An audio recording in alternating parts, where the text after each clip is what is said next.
우리 주인공은 눈을 떴을 때 낯선 이들뿐인 다른 세계에 있었다. 무슨 일인지 전혀 이해할 수 없었다.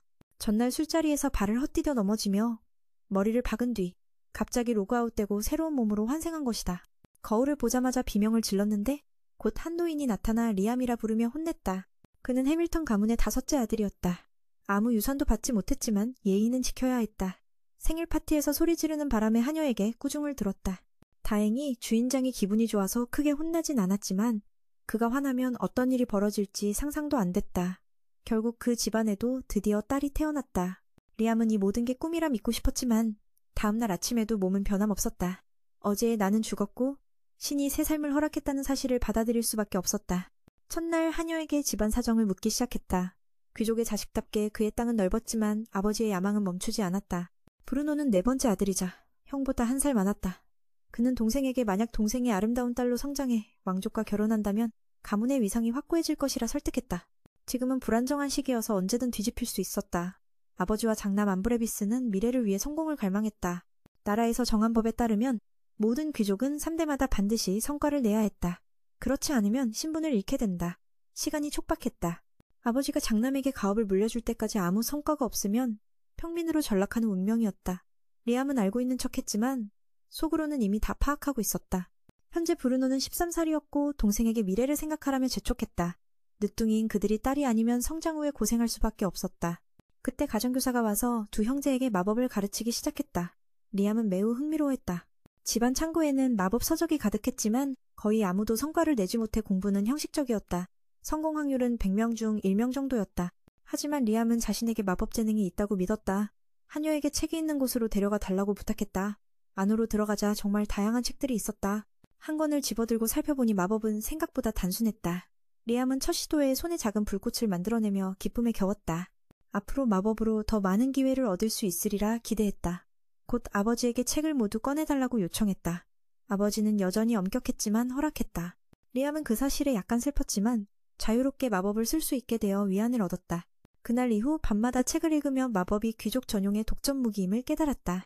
다음 날 아침 리암은 지시대로 밖으로 나가 성공적인 마법 시전을 했다. 보통은 주문을 외울 때 책을 손에 들고 있어야 하지만 그는 내용을 기억해 단번에 이해했다. 책도 필요 없다는 그 말에 형 브루노는 놀라움을 감추지 못했다. 동생이 어떻게 혼자 힘으로 이렇게 단 1달 만에 성장할 수 있었는지 이해할 수 없었다. 이 정도 발전은 흔치 않은 일이다. 동생도 시도해보려 했지만 계속 실패했다. 이 청년의 말에 따르면 이미 배운 사람들도 마법을 다루는데 1년은 걸린다니 리암은 천재임에 틀림없다. 그렇다면 미래 왕국 내에서 어느 정도 지위를 얻을 수 있을 것이고 안정도 보장될 것이다. 동생에게 계속 노력하라 권했지만 그는 그런 생각조차 하지 않았다. 형은 동생이 이렇게 열심히 공부하는 이유가 가문을 이끌기 위해서인 줄 알았다. 하지만 동생은 뭐든 해도 좋으니 안대부의 표적이 되지 말라고 했다. 그들은 형제지만 지위 문제는 여전히 위험하다. 나중에 리암은 불 속성에 익숙해져 얼음 속성으로 바꾸려 했으나 할아버지에게 불러졌다. 마법을 사용할 수 있다는 사실을 알게 된 아버지 역시 즉시 시험하게 했다. 처음엔 손에 든 책이 얼어붙었고 약간 실망한 표정이었으나 책 없이 불 속성을 다룰 때 목소리가 달라졌다. 칭찬이 쏟아졌고 단 1달 만에 이렇게 능숙하다니 감탄했다. 그래서 아버지는 더 많은 마법책을 사서 공부하게 허락했다. 즐거운 순간에 갑자기 알림이 와서 누군가 침입했다는 소식에 군대를 소집했다. 리암은 신경 쓰지 않고 한쪽 구석에서 계속 연습했다. 뜻밖에도 침입자를 만났는데 그도 해밀턴 가문의 아들이라는 걸 알고는 항복했다. 리암은 그가 무슨 말을 하는지 몰라 무시하고 연습을 계속했다. 동생의 손에 기본 마법책이 있는 걸 보고 선한 형은 몇 가지를 가르쳐 넘버링 없이 빠르게 실력을 키우게 했다. 그리고 5가지 원소를 동시에 사용하는 모습을 보여주었다. 이 능력을 익히면 마법 시전 시간을 줄일 수 있다. 리암은 즉시 배우고 싶다고 간청했고 형은 매우 기뻐했다. 귀족들은 보통 자존심이 강한데 그는 현실적이라 다행이었다. 그는 이 몸의 주인공이 아니니 마음이 편했다. 첫 단계로 스승은 양손으로 2가지 도형을 그리게 했고 리암은 해냈다. 재능을 확인한 후 비법을 알려줬다. 도형을 그릴 때 손 대신 상상으로 해야 한다는 것이다.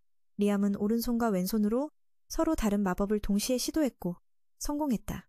조금 어렵지만 집중하면 여러 마법을 한꺼번에 쓸 수 있다고 했다. 스승도 이 동생이 정말 흥미롭다며 감탄했다. 두 사람은 새로운 지식을 계속 전수했다. 이번에는 리암이 3가지 마법을 동시에 시전했지만 오래 유지하지 못했다. 스승은 이것도 성공이라며 마력 부족 때문이라고 했다. 이 기술은 평소보다 훨씬 많은 마력을 소모하지만 짧은 시간에 성과를 낸 것은 대단한 일이다. 남은 건 힘을 적절히 다루는 법이다. 시간이 충분하니 스승은 계속 가르쳤다. 리암이 앉으라는 말에 무릎을 꿇는 모습에 스승은 흐뭇해했다. 그리고 끊어진 숫자 배열을 그려보았다. 리암은 최근 이런 것을 배운 덕분에 다행이라 생각했다. 스승은 다음 기술은 소수에만 작동한다고 했고 이유는 스스로 깨달아야 한다고 했다. 예를 들어 순서대로 하면 네 번째 숫자에서 막히는데 이는 많은 이가 겪는 실수다. 세 가지 마법을 동시에 시전하면서도 그 점에서 막히니 학습을 건너뛰어 높은 단계로 가야 한다는 뜻이다. 그러나 9번째 숫자에 도달하면 또 걸리니 주의해야 한다. 참고로 그의 능력은 현재 13가지 마법을 동시에 다루지만 집중하면 16가지까지 가능하다. 17단계는 넘어가지 못하는 벽이 있다. 현재 리암은 겨우 12살이니 미래는 분명 밝다. 젊음은 때론 강력한 무기가 된다. 게다가 그는 내 조언을 기꺼이 따르니 더욱 훌륭하다. 리암은 재능 있는 사람에게 배우는 것을 당연하게 여긴다. 스승은 웃으며 그가 진짜 귀족인지 물었고 앞으로 돕겠다고 했다. 그리고 리암에게 고급 반지를 선물했다. 이 반지는 백과사전처럼 필요한 모든 지식을 담고 있어 일반 책을 들고 다닐 필요가 없어진다. 현재 이 마도서에는 약 100권의 귀중한 마법책이 담겨 있다. 리암이 반지를 착용하자 지식이 쏟아져 들어왔다. 물론 기억력에 따라 다르지만 지금 그는 약 300가지 마법을 기억한다. 스승에게 몇 가지 사용해보게 허락받았고 그의 가장 큰 무기는 집중력임을 알게 되었다. 그는 고급바람 마법으로 주변 나무를 전부 베어냈다. 바로 그때 하녀가 와서 스승이 사라졌다고 알렸다. 그녀는 지금 이곳이 위험하다고 했다. 남자가 몰래 침입했다는 것이다. 덕분에 그녀는 주인이 찾은 책을 리암에게 건넸다. 이것은 기본 소환 마법이지만 지금 상황에 매우 유용하다. 스승에게 어디로 간지 묻자 여전히 이곳에 있지만 투명 마법으로 모습을 숨긴 것이라고 말했다. 시간이 많지 않다며 리암에게 남은 걸 배우라고 재촉했다. 리암은 소환서를 열고 반지를 활성화해 낮은 등급 정령을 불러냈다. 그리고 즉시 흡수의 반지에 새로운 마법을 저장했다. 리암은 이 도구가 너무 훌륭해 감히 받지 못하겠다고 했지만 스승은 괜찮다며 걱정 말라고 했다. 이런 반지는 그들 같은 이에게 진정한 가치가 있다. 앞으로 시간이 부족할 때 배우고 싶은 마법을 반지에 저장했다가 필요할 때 꺼내 쓸 수 있다. 물론 가장 중요한 건 머릿속에 얼마나 잘 기억하느냐이다. 리암은 여러 정령을 소환해 흡수했다. 고개를 들자 스승은 이미 사라졌고 유일한 메시지는 열심히 하라는 것이었다. 앞으로 두 사람은 다시 만날 것이며 오늘 비밀 모임에 대해 아무에게도 말하지 말라고 당부했다. 책을 펼치고 동시에 반지를 활성화해 낮은 단계의 정령을 소환했어. 그리고 곧바로 흡수해 반지에 새로운 마법을 저장했지. 리암은 이 아이템이 너무 대단하다고 생각해서 스승님께 고마움을 표현하지 못했어. 스승님은 별거 아니라며 걱정 말라고 했지. 이런 사람들에게 반지는 진짜 가치가 발휘되는 거니까. 이제 배우고 싶은 마법이 있어도 시간이 부족할 때 리암은 언제든지 반지에 저장해 두었다가 필요할 때 꺼내 쓸 수 있어. 가장 중요한 건 머릿속에 그걸 다 기억할 수 있는 지혜가 있느냐는 거지. 청년은 계속해서 귀여운 정령들을 소환해 한꺼번에 흡수했어. 머리를 들자 스승님은 이미 사라지고 없었고 남긴 유일한 말은 힘내라. 언젠가 우리 다시 만날 거야. 오늘 비밀 만남에 대해 누구에게도 말하지 말라는 거였어. 그렇게 시간이 지나면서 매는 모든 면에서 끊임없이 성장했어. 이제는 여러 재료를 만들어내 브루노를 놀라게 했지. 여기서 형은 동생의 미래가 확실히 밝다고 확신했어. 자신은 약혼 소식을 전하러 왔는데 약혼 상대는 낮은 귀족 가문 출신이지만 그런 만큼 자유도 많을 거라 생각했어. 그래서 리암에게 축하를 건네며 물었지. 네가 아버지의 가장 큰 실수가 뭔지 아니? 그건 맨이 태어났을 때 일어난 일이라 했어. 아버지는 딸을 원했는데 왕실의 시집과 지위를 지키려 했거든. 하지만 리암은 아들이었어. 그래서 아버지는 다른 방법을 썼지. 가문 땅에 봉인된 괴물을 수천 명의 군사와 함께 제거하려 했지만 실패했어. 그 일로 90명의 병사가 죽었고 미래는 어두웠지. 브루노는 동생에게 이제부터는 스스로 살아가라고 조언했어. 맨은 우선 돈을 벌어 자신의 것을 만들기로 마음먹었어. 이미 몇 가지 좋은 것을 만들었기에 일이 잘 풀렸지. 리암은 야망이 크고 더 많은 돈을 원했어. 2가게를 운영하며 국수도 팔았는데 그 국수가 바로 이 세계에서 처음 탄생한 거였어. 두 사람은 뜨거운 물만 부으면 먹을 수 있는 걸 보고 깜짝 놀랐지. 맨은 정령에게 수분을 빼게 오래 보관할 수 있게 했어.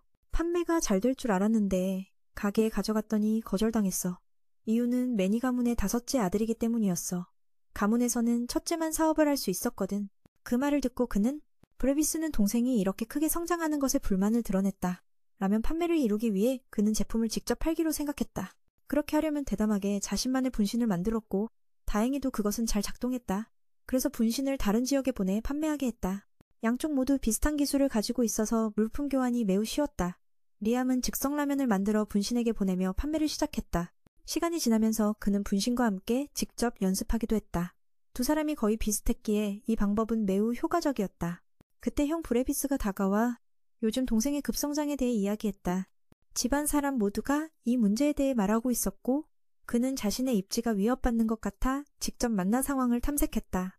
안드리브는 리암에게 미래에 무엇을 하고 싶은지 물었고 리암은 솔직히 독립해서 자신에게 맞는 일을 찾고 싶다고 말했다. 그 말을 듣고 안드리브는 만족하며 즉시 리암을 사냥꾼 협회에 소개했다. 다음 날 그는 협회의 모습을 드러냈다. 여기 사람들은 놀랐다. 이름 그대로 사냥꾼 협회는 몬스터를 처치하는 일을 맡는 곳이었다. 어린아이라서 다른 곳에 가라고 조언받기도 했다. 회장은 형의 소개를 이미 들었지만 리암이 일을 시작하기 전에 몇 가지 시험을 해야 했다. 이 일은 생명을 다루는 것이기에 장난칠 수 없었다.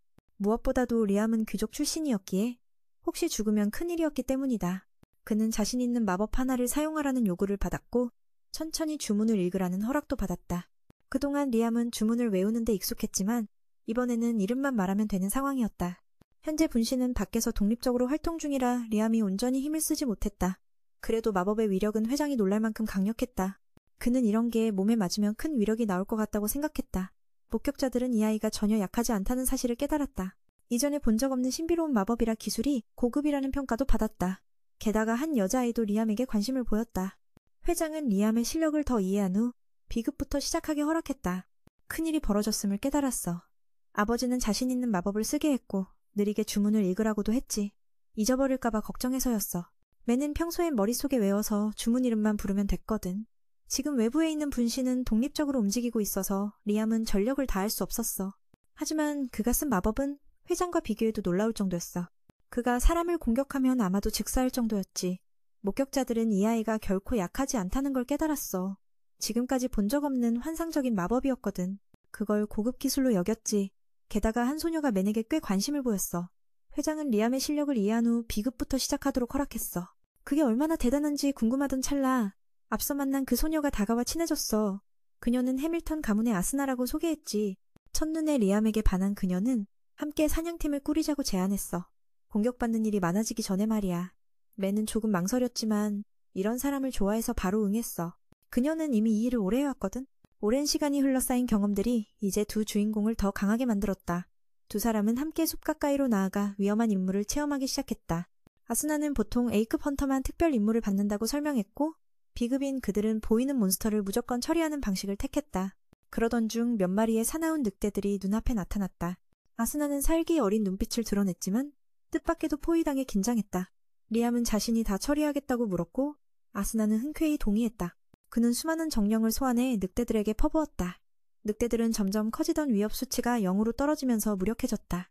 민 역시 아스나에게 마지막 일격을 부탁했다. 결국 그들은 40마리가 넘는 늑대 무리를 끌고 돌아왔다. 그때 회장과 중요한 인물이 방문했다. 첫날부터 이런 성과를 내자 회장은 두 사람에게 특별 임무를 맡겼다. 이건 흔치 않은 기회였다. 두 사람은 흔쾌히 승낙했다. 아스나는 길을 가면서도 밝고 활기차게 행동해 리암도 덩달아 기분이 좋아졌다.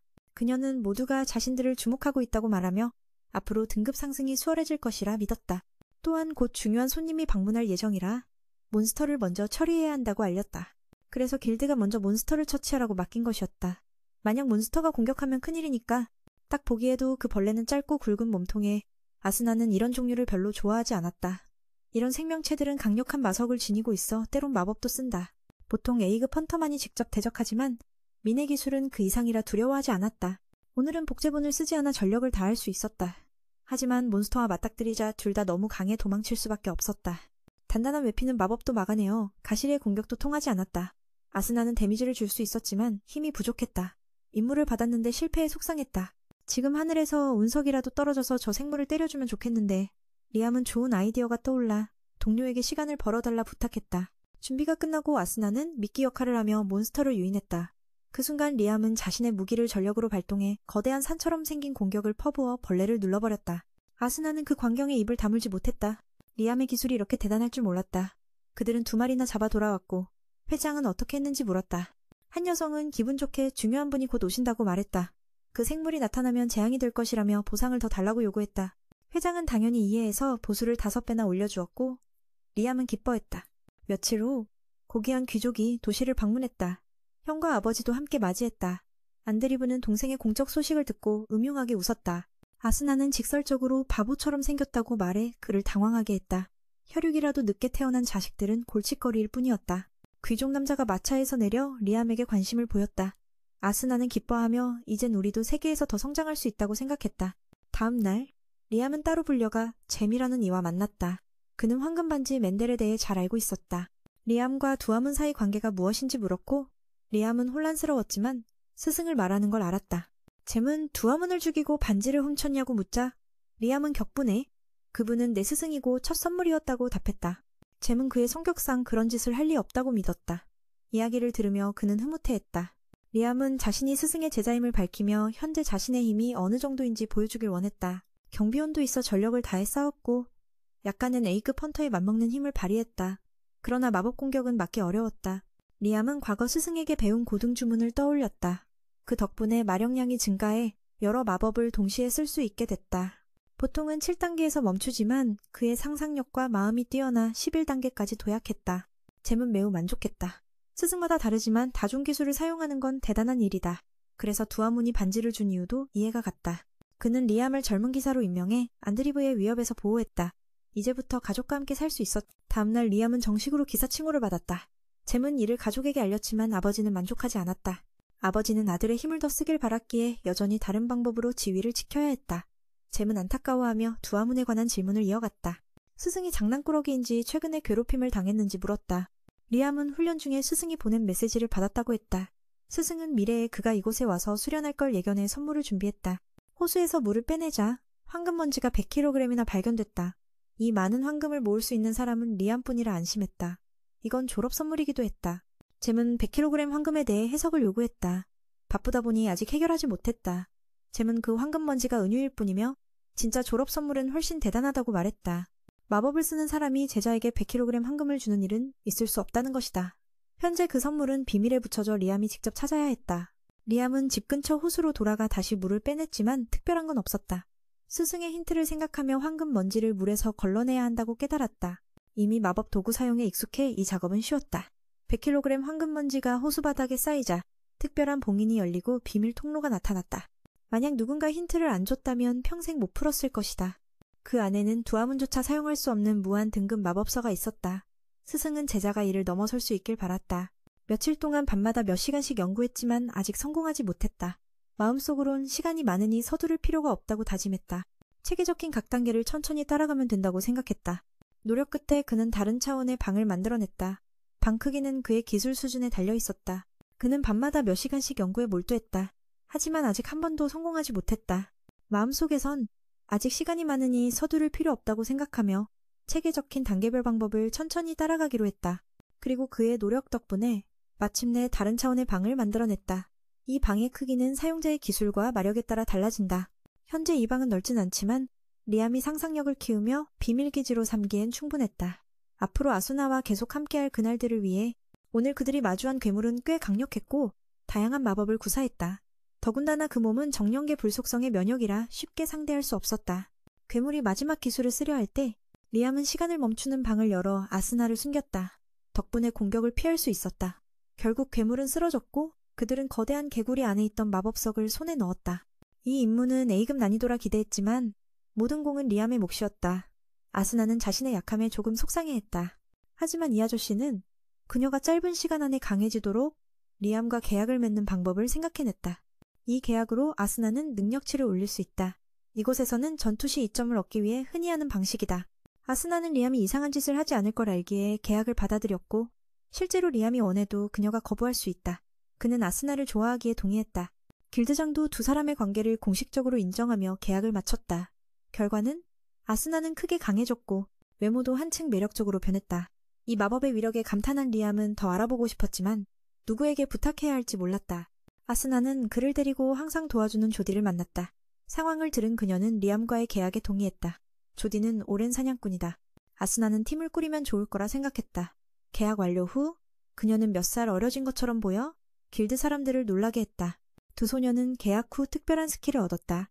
아스나는 빠른 속도로 이동할 수 있고 조디는 회복에 특화되어 음식을 만들어 사람을 치료할 수 있다. 이를 지켜본 길드원들은 이것을 기적이라 여기며 감탄했다. 며칠 뒤 제임스가 방문해 공주 폐하가 올 것이라 알렸다. 또한 리암에게 두 동료를 데리고 공연하라는 부탁도 했다.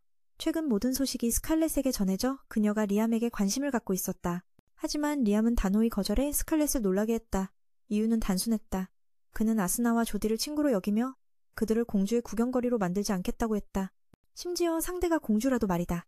이 입장은 변함없다. 스칼렛은 뒤에서 이를 지켜보며 직접 만나도 리암이 같은 태도를 유지할지 궁금해했다. 며칠 후 리암은 면담 요청을 받았다. 입구에 들어서자마자 엄청난 압박감을 느꼈고 멀리서 공주가 기다리고 있었다.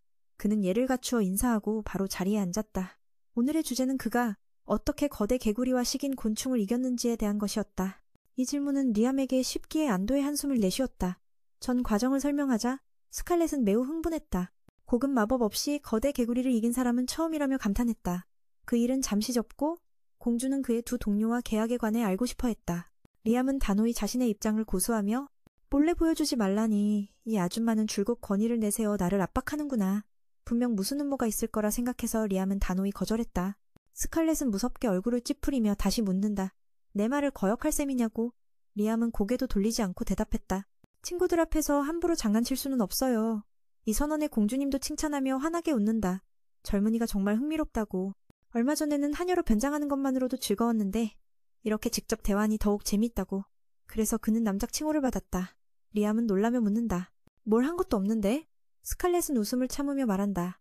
2번이나 내 웃음을 자아냈으니 충분해. 상도 받아라. 게다가 선물도 함께 주었다. 바로 계약을 맺을 때 쓰는 마법서 한 권이었다. 이 마법서를 통해 리암은 두 동료를 더욱 강하게 도울 수 있었다. 아직 효과가 어떤지는 모르지만 새로운 마법이 생기자마자 그는 신나서 뛰어다녔다. 스칼렛도 어쩔 줄 몰라 했다. 이 녀석이 지기보다 이런 걸 더 좋아하다니. 리암은 곧장 마법서 내용을 공부해 익혔다. 기존 계약들은 잠시 무효가 되었다. 그때 브루노 형이 다가와 깜짝 놀랐다. 알고 보니 동생이 젊은 남작이 된 걸 축하하러 온 거였다. 브루노는 리암을 매우 자랑스러워했다. 둘은 친하게 지내는데 형은 아마 충격받을 거라고 했다. 지금 동생이 가문에서 아버지보다 높은 지위를 가졌으니 리암은 이해하지 못했지만 설명을 들었다. 이 나라 귀족은 크게 두 종류로 나뉜다. 첫째는 스스로 큰 업적을 이룬 자, 둘째는 그 정통 후계자들. 리암은 첫 번째에 속해 당연히 더 높은 위치였다. 저녁에 집에 돌아가자마자 안드브라비스를 만났다. 기분이 영 안 좋았다. 이 녀석은 동생에게 너무 많이 지고 자존심이 상했기 때문이다. 승부욕 강한 그는 다가오는 기회에 자신의 가문 내 지위를 되찾겠다고 결심했다. 하녀들이 리암을 칭찬하며 동생이 대단하니 전담 하인이 되어보라고 했다. 그리고 형과 동생 중 누가 더 뛰어난지 묻기도 했다. 해고된 탓에 두 사람 모두 브라비스를 치켜 세울 수밖에 없었다. 다음 날 리암은 동료들과 나갔다.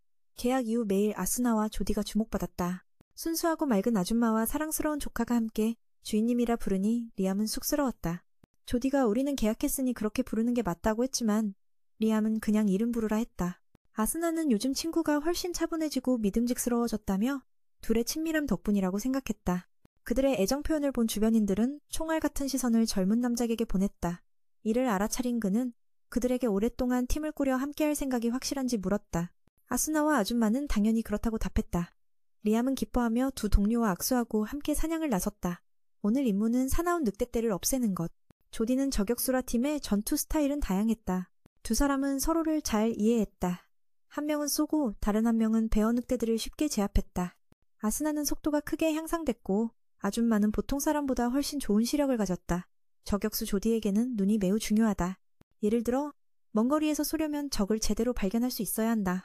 조디가 더 잘 볼 수 있게 도와줄까 물었고 리암은 최근 받은 마법서에 그런 능력이 있다고 말했다. 리암이 마법을 사용하자 조디는 충격을 받았다. 이제 먼 거리에서도 정확히 조준할 수 있게 된 것이다. 아스나는 어떤 마법인지 궁금해하며 묻자 리암은 마법으로 눈을 업그레이드했다고 설명했다. 아스나는 신나서 자신도 그 마법을 써보고 싶어 했다. 하지만 리암은 몸이 빨리 성장하는 건 능력이 따라가지 못할까봐 거절했다. 시력 향상은 힘 증가와 달라서 무리하지 말라고 했다. 향상된 시력 덕분에 조디는 몇 마리 늑대를 쉽게 쏘아 쓰러뜨렸다. 평소엔 그렇게 멀리서 잡기 어려웠는데 이번엔 완벽한 명중이었다. 두 사람은 진심으로 고마워하며 즐거운 시간을 보냈다. 다음 날 오후 갑자기 큰 사건이 터졌다. 알아보니 큰형이 어리석게도 무시무시한 괴물을 풀어버려 상황이 매우 혼란스러웠다. 이 실수는 도시 전체를 파괴할 수도 있었다. 모험가들이 이를 해결하려 애쓰는 가운데 리암은 곧장 달려갔다. 군인들이 곳곳에 쓰러져 있었다. 가벼운 부상부터 목숨을 잃은 이들까지 있었다. 안드리브도 다쳤으나 그나마 나았다. 하지만 그는 실패를 인정하지 않고 불평을 늘어놓다 길드장이 한 방에 기절시켰다. 시간 낭비는 안 된다며 무의미한 반항을 용납하지 않는다고 했다. 리암은 책임지겠다 말하며 알게 됐다. 악룡존의 봉인이 해제됐다는 사실을. 이 녀석은 큰 공을 세우려는 자가 먼저 제압하려 했다. 리암은 브루노에게서 이 생물에 대해 들은 적이 있었다. 다행히 길드장은 봉인법을 알고 있어 많은 마법사들을 모았다. 다만 몇 가지 장애물이 있어 제거가 필요했다. 괴물들은 악룡의 자식이었다. 단 한 마리만으로도 재앙이 될 터였다. 다행히 큰 괴물은 리암 가문의 조상이 봉인해 아직 힘을 완전히 되찾지 못했다. 그렇지 않았다면 이곳은 이미 전멸했을 것이다. 그들에게 주어진 시간은 일주일뿐이었다. 성공은 행운에 달려있고 보장된 게 없었다. 리암은 성공 확률을 높이려 악룡의 새끼를 먼저 무찌르기로 했다. 아스나는 몸집은 개만한데 코끼리 같은 힘이라며 놀랐다. 그녀가 다가가려다 불길에 거의 목숨을 잃을 뻔했다. 가까이서 싸우기 위험하다고 판단한 리암은 마법으로 불길을 막았다. 그가 가장 잘 쓰는 어둠 마법도 3마리 용 앞에서는 무력했다. 조디는 이길 수 없다며 도망치자고 권했다. 고민하던 리암은 한 가지 방법을 떠올렸다. 두 동료에게 먼저 도망가라 하고 자신은 마법 아이템과 정신시간 감옥을 꺼내 3마리 용을 가뒀다. 이어 아이템에 넣어 자동 소멸시키려 했다. 이 모험은 위험천만한 도박이었다. 다행히 두 여동생은 피해를 입지 않았다. 이곳 전체는 이미 완전히 쓸려나갔다. 지금부터 일주일 후가 그들의 시간이다. 두 패자는 모두 운에 맡겼고 성공을 보장할 수 없었다. 그는 드래곤 새끼를 무찌르면 성공 확률이 오를 거라 믿었다. 아수나는 몸집은 강하지만 힘은 코끼리만큼 강한 그 모습을 보고 놀랐다. 그녀가 다가가려다 화염을 뿜어 목숨을 잃을 뻔했다. 너무 위험해. 매는 불속성 마법을 쏘아대지만 드래곤 3마리 앞에선 무력했다. 조디는 이들을 이길 수 없다고 판단해 도망치라 했지만 그는 고민 끝에 두 동료에게 먼저 도망가라 했다. 그리고 영물 아이템과 정신과 시간의 방을 소환해 3마리를 가둔 뒤 자동 소멸시켰다. 이건 정말 운과 실력이 함께한 순간이었다. 혼자였으면 불가능했을 것이다. 두 소녀가 피해를 입지 않아 다행이었다. 그 후 회장은 감탄했다. 여기선 아무도 이들을 쓰러뜨릴 힘이 없으니 찬스를 노려 이시벼 명예 마법사들이 함께 악룡을 봉인하기 시작했다. 악룡은 지친 표정을 지으며 자신이 무슨 죄인지도 모르는 듯했다. 아수나는 전에 썼던 마법과 같은 걸 받고 맨이 설명했다. 시간의 방은 독립된 공간을 만들어낸다. 조디는 3마리 드래곤이 돌아올 걸 걱정했지만 이미 사라졌다고 했다. 맨은 아직 그 마법에 완전히 익숙하지 않아. 저장된 것들이 짧은 시간 내에 사라진다고 했다. 아수나는 그가 대단하다며 칭찬했다. 전투 없이도 지혜롭게 시간의 문을 활용해 승리한 것이다. 갑자기 그때 리암은 악룡의 목소리를 들었다. 자신을 그대라 부르며 몇 세기 전 인간들이 지금과 달랐음을 슬퍼했다. 맨의 마음을 들여다보니 광활함을 느꼈다. 악룡은 맨의 영혼과 몸이 연결되지 않았음을 알았고 이는 어쩔 수 없는 일이라 했다. 갑작스러운 환생이었기에 그런 것이라며 맨의 순수함을 깨닫고 친구가 되고 싶어 했다. 두려움이 아닌 리암의 앞으로의 삶이 흥미로울 것이라 생각해 그의 여정을 지켜보고 싶었다. 물론 이 과정엔 드래곤의 힘 일부를 쓸 수 있는 권리도 포함되었다. 완전하진 않아도 충분한 힘이었다.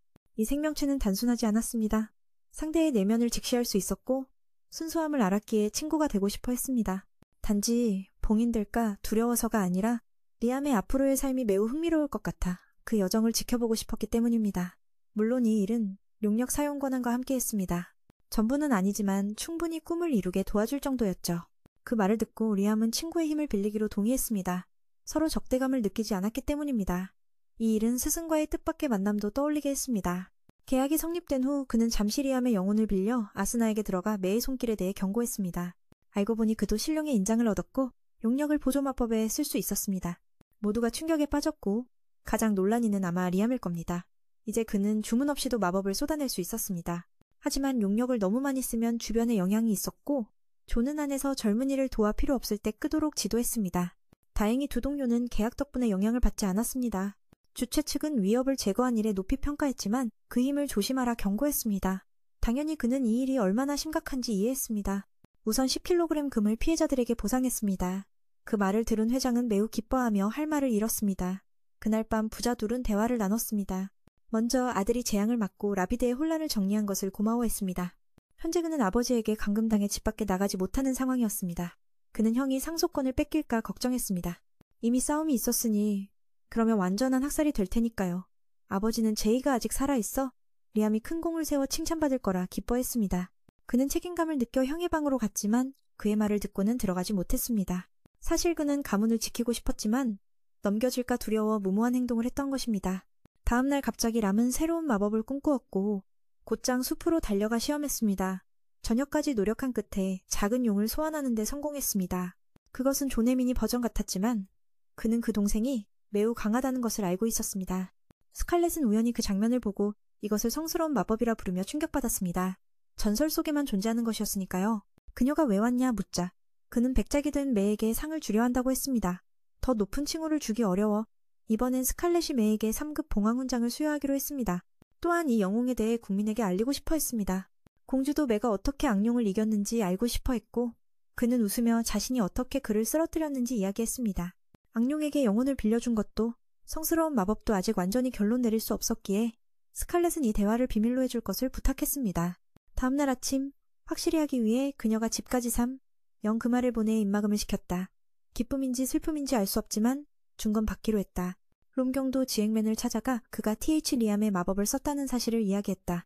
리암은 공주에게 입막음 돈을 받은 후 어떻게 해야 할지 몰랐다. 그분은 한눈에 문제를 알아차리고 스칼렛이 아직 너무 어리다고 말했다.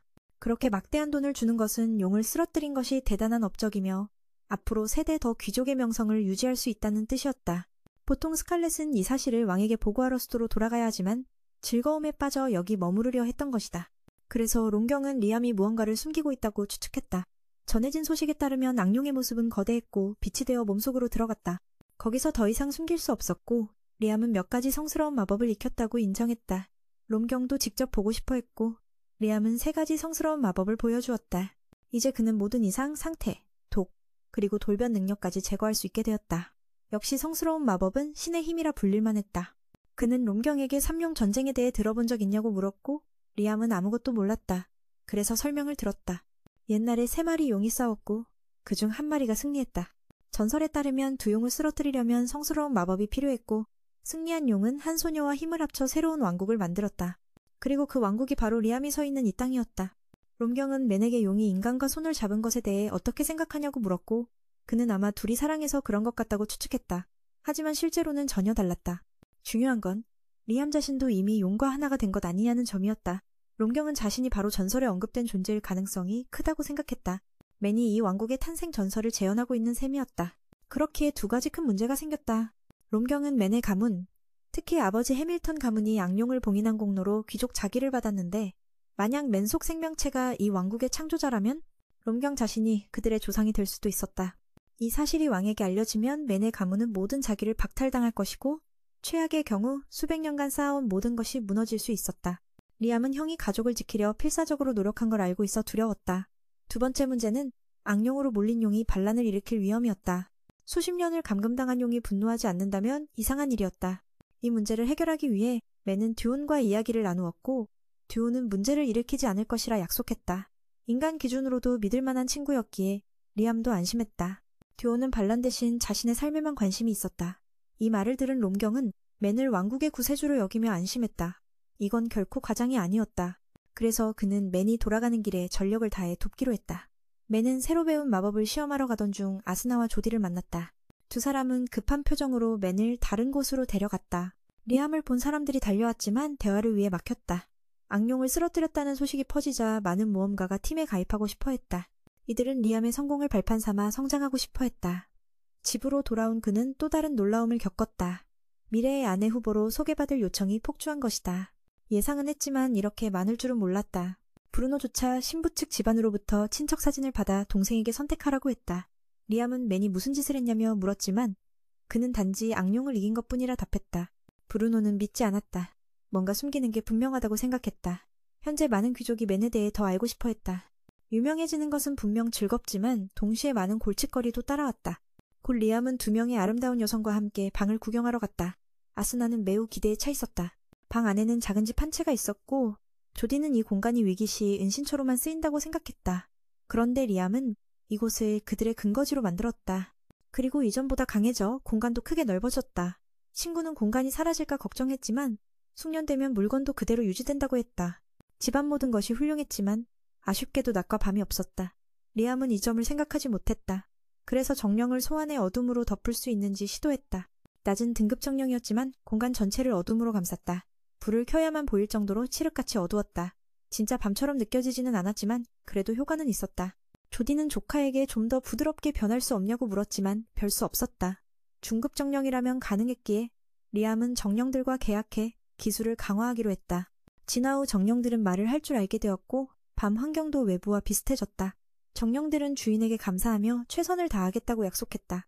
언제든 도움을 요청하라 했다. 하지만 리암은 아직 이 마법을 완전히 다루지 못해. 차마 조언을 해준 사람에게 받은 반지를 착용했다. 고대 저장 장치로 여러 기능이 있었다. 덕분에 앞으로 계약한 정령들을 공간 안에 보관해 매번 새로 소환할 필요가 없어졌다. 리암이 직접 해보니 성공했고 두 여성은 기뻐했다. 리암은 불도마뱀 정령과 다른 원소 정령들도 키우며 계속 성장했다. 일반적으로 한 사람이 2마리만 있어도 많지만 매는 모든 원소를 가진 정령을 보유해 국보급 보물 같았다. 그는 더 많이 연습해 능숙해지려 했다. 다음 날 리암은 용이 지시한 장소로 가 요구를 수행했다. 그곳에는 롬경이 인간의 눈을 피해 숨긴 결계가 있었다. 기쁨에 찬 리암은 불도마뱀 정령과 다른 원소 정령들을 계속 성장시켰다. 보통 한 사람이 2마리만 있어도 많다고 하는데 그는 모든 원소를 가진 보물 같은 존재였다. 그는 더 많이 연습해서 완벽해지길 원했다. 다음 날 리암은 용왕이 지정한 장소로 향했다. 그곳에는 실제로 용왕이 인간의 눈을 피해 숨겨둔 결계가 있었다. 리암은 용왕의 도움으로 새끼용을 소환했고 그를 통해 결계 안으로 들어갈 수 있었다. 그곳 풍경은 마치 꿈결 같았고 작은 요정들이 주변을 날아다녔다. 요정들은 인간을 보고 놀라 도망쳤지만 리암이 부르자 멈췄다. 리암은 용왕의 부탁으로 이곳 사람들을 보호해야 했다. 요정들은 모험가들에게 매우 귀중한 존재였기에 그 수가 급격히 줄어 멸종 위기에 처해 있었다. 리암의 임무는 각 요정에게 이름을 지어주고 진화시키며 계약을 맺는 것이었다. 성공적으로 작은 요정들은 아름다운 엘프로 거듭났다. 베나는 첫 번째로 축복을 받은 요정이었다. 친구들은 차례차례 이름을 받고 성장했다. 이 경험을 통해 리암은 아직 이름 없는 생명체들에게 이름을 붙여주는 것이 중요함을 깨달았다. 요정들은 리암을 사자처럼 따랐고 심지어 사랑한다고도 말했다. 이제 그들은 집을 짓고 인간처럼 살기를 원했다. 베나는 리암의 신뢰를 받아 리더가 되었다. 그때 리암은 숲속에서 강력한 에너지를 느꼈다. 그 에너지는 요정들이 모아 만든 특별한 열매에서 나왔다. 리암은 그것을 먹어보도록 권유받았고 베나는 반대하지 않았다. 그 열매를 먹자 리암은 강력한 마법 에너지를 흡수해 강화되었다. 이제 그는 동시에 19개의 불꽃구슬을 쏠 수 있는 힘을 가지게 되었다. 그들은 막 집을 지었으며 리암이 와서 검사해주길 바랐다. 이 광경에 리암은 어쩔 줄 몰랐지만 요정들은 원래 집을 짓지 않았기에 이해할 만했다. 그런데 갑자기 몇 명의 자객이 나타나 사람들을 납치하려 했다. 아름다운 엘프들은 경매에 팔려 큰 이익을 남기려는 목적이었다. 미는 그들을 격려하며 두려워하지 마. 내가 여기 있으니까 라고 말했다. 한 명이 싸움을 걸었지만 마법에 맞아 날아갔다. 2명이 더 도전했으나 리암의 분신이 그들을 처리했다. 이 사건 이후 이곳에 머무르는 것은 위험하다고 판단한 미는 그녀들과 함께 살 수 있도록 공간을 열어주었다. 그리고 그들은 해밀턴 가문의 영토로 이동했다. 미는 마법으로 이곳으로 데려왔다고 설명했다. 안전한 거처를 찾기 전까지 이곳에 머물라고 했다. 여자들은 리암에게 고개 숙여 그를 지도자로 받아달라고 간청했다. 즉, 미는 그들의 왕과도 같은 존재가 된 셈이었다. 베나는 그의 말이라면 무엇이든 하겠다고 약속했다. 미는 동의했지만 스스로를 왕이라 칭할 수는 없었다. 그들이 라면을 맛보는 동안 미는 뒤에 돈이 준 성스러운 마법을 배우려 했지만 아직 어려웠다. 미는 끈기가 대단하다며 칭찬했고 리암은 새 마법을 써보고 싶어 더욱 열심히 했다.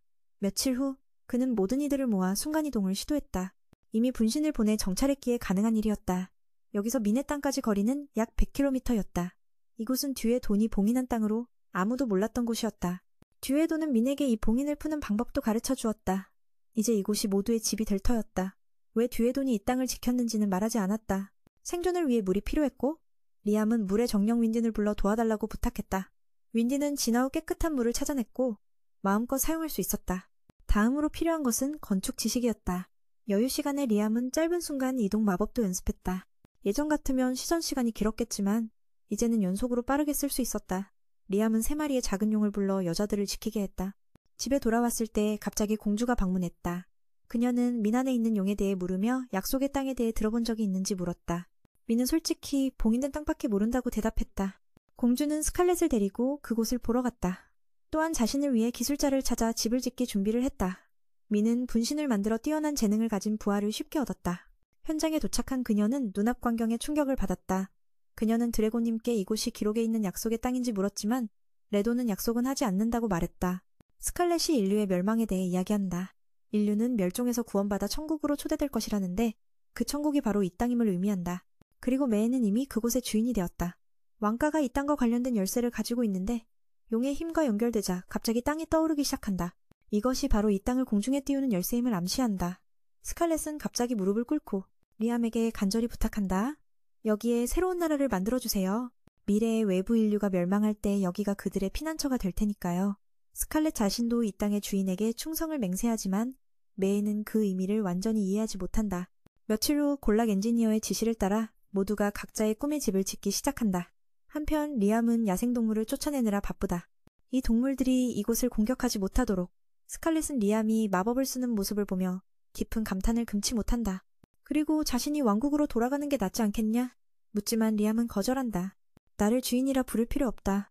여기서는 내가 권력자다. 매는 다시 한번 확인하듯 묻는다. 자신이 그녀를 섬길 필요가 없냐고. 스칼렛은 공주임에도 높은 지위를 가진 자신이 드래곤 혈통을 이어받았다고 슬프게 고백한다. 어머니로부터 물려받은 그 힘 때문에 외가에서는 항상 고귀한 귀족에게 시집갔고 모두가 위대한 용신 앞에 고개를 숙여야 했다. 오두의 돈은 매엔에게 이 북쪽으로 1km쯤 걸어가면 그녀가 좋아할 무언가를 찾을 수 있을 거라고 말한다. 리암은 스칼렛과 함께 그곳에 가보기로 한다. 두 사람은 신룡이 남긴 유적을 발견한다. 안으로 내려가 보니 금속으로 만들어진 또 다른 용이 이곳을 지키고 있었다. 신룡 오두의 돈의 형상을 본뜬 이 수호자는 침입자를 공격하는데 멈추게 하려면 머리 위글자 하나를 지워야 한다. 스칼렛은 고대 언어를 이해해 매엔에게 정확한 위치를 알려준다. 빠르게 움직인 결과 이 생명체는 리암을 주인으로 인식한다. 리암이 이 용을 만든 자의 혈통을 지녔기 때문이다. 스칼렛도 만져보며 기뻐한다. 용이 자신의 피를 인식한 것이다. 그래서 그녀는 상처가 나은 후에도 이곳에 머물겠다고 요구한다. 매에는 어쩔 수 없이 혼자 돌아가야 했다. 공주가 자신을 주인이라 부르는 게 어색하기만 하다. 오두의 돈은 매엔에게 더 강해져야 자격이 생긴다고 생각한다. 리암은 마을에 불이 난 걸 발견하고 즉시 순간이동해 상황을 살핀다. 마을 사람들은 늑대족이 공격했다고 전한다. 한 늑대족이 리암을 발견하자 경계하며 그를 침입자로 간주하고 즉각 퇴거하라고 명령한다. 리암은 대화를 시도하지만 상대는 듣지 않고 공격해온다.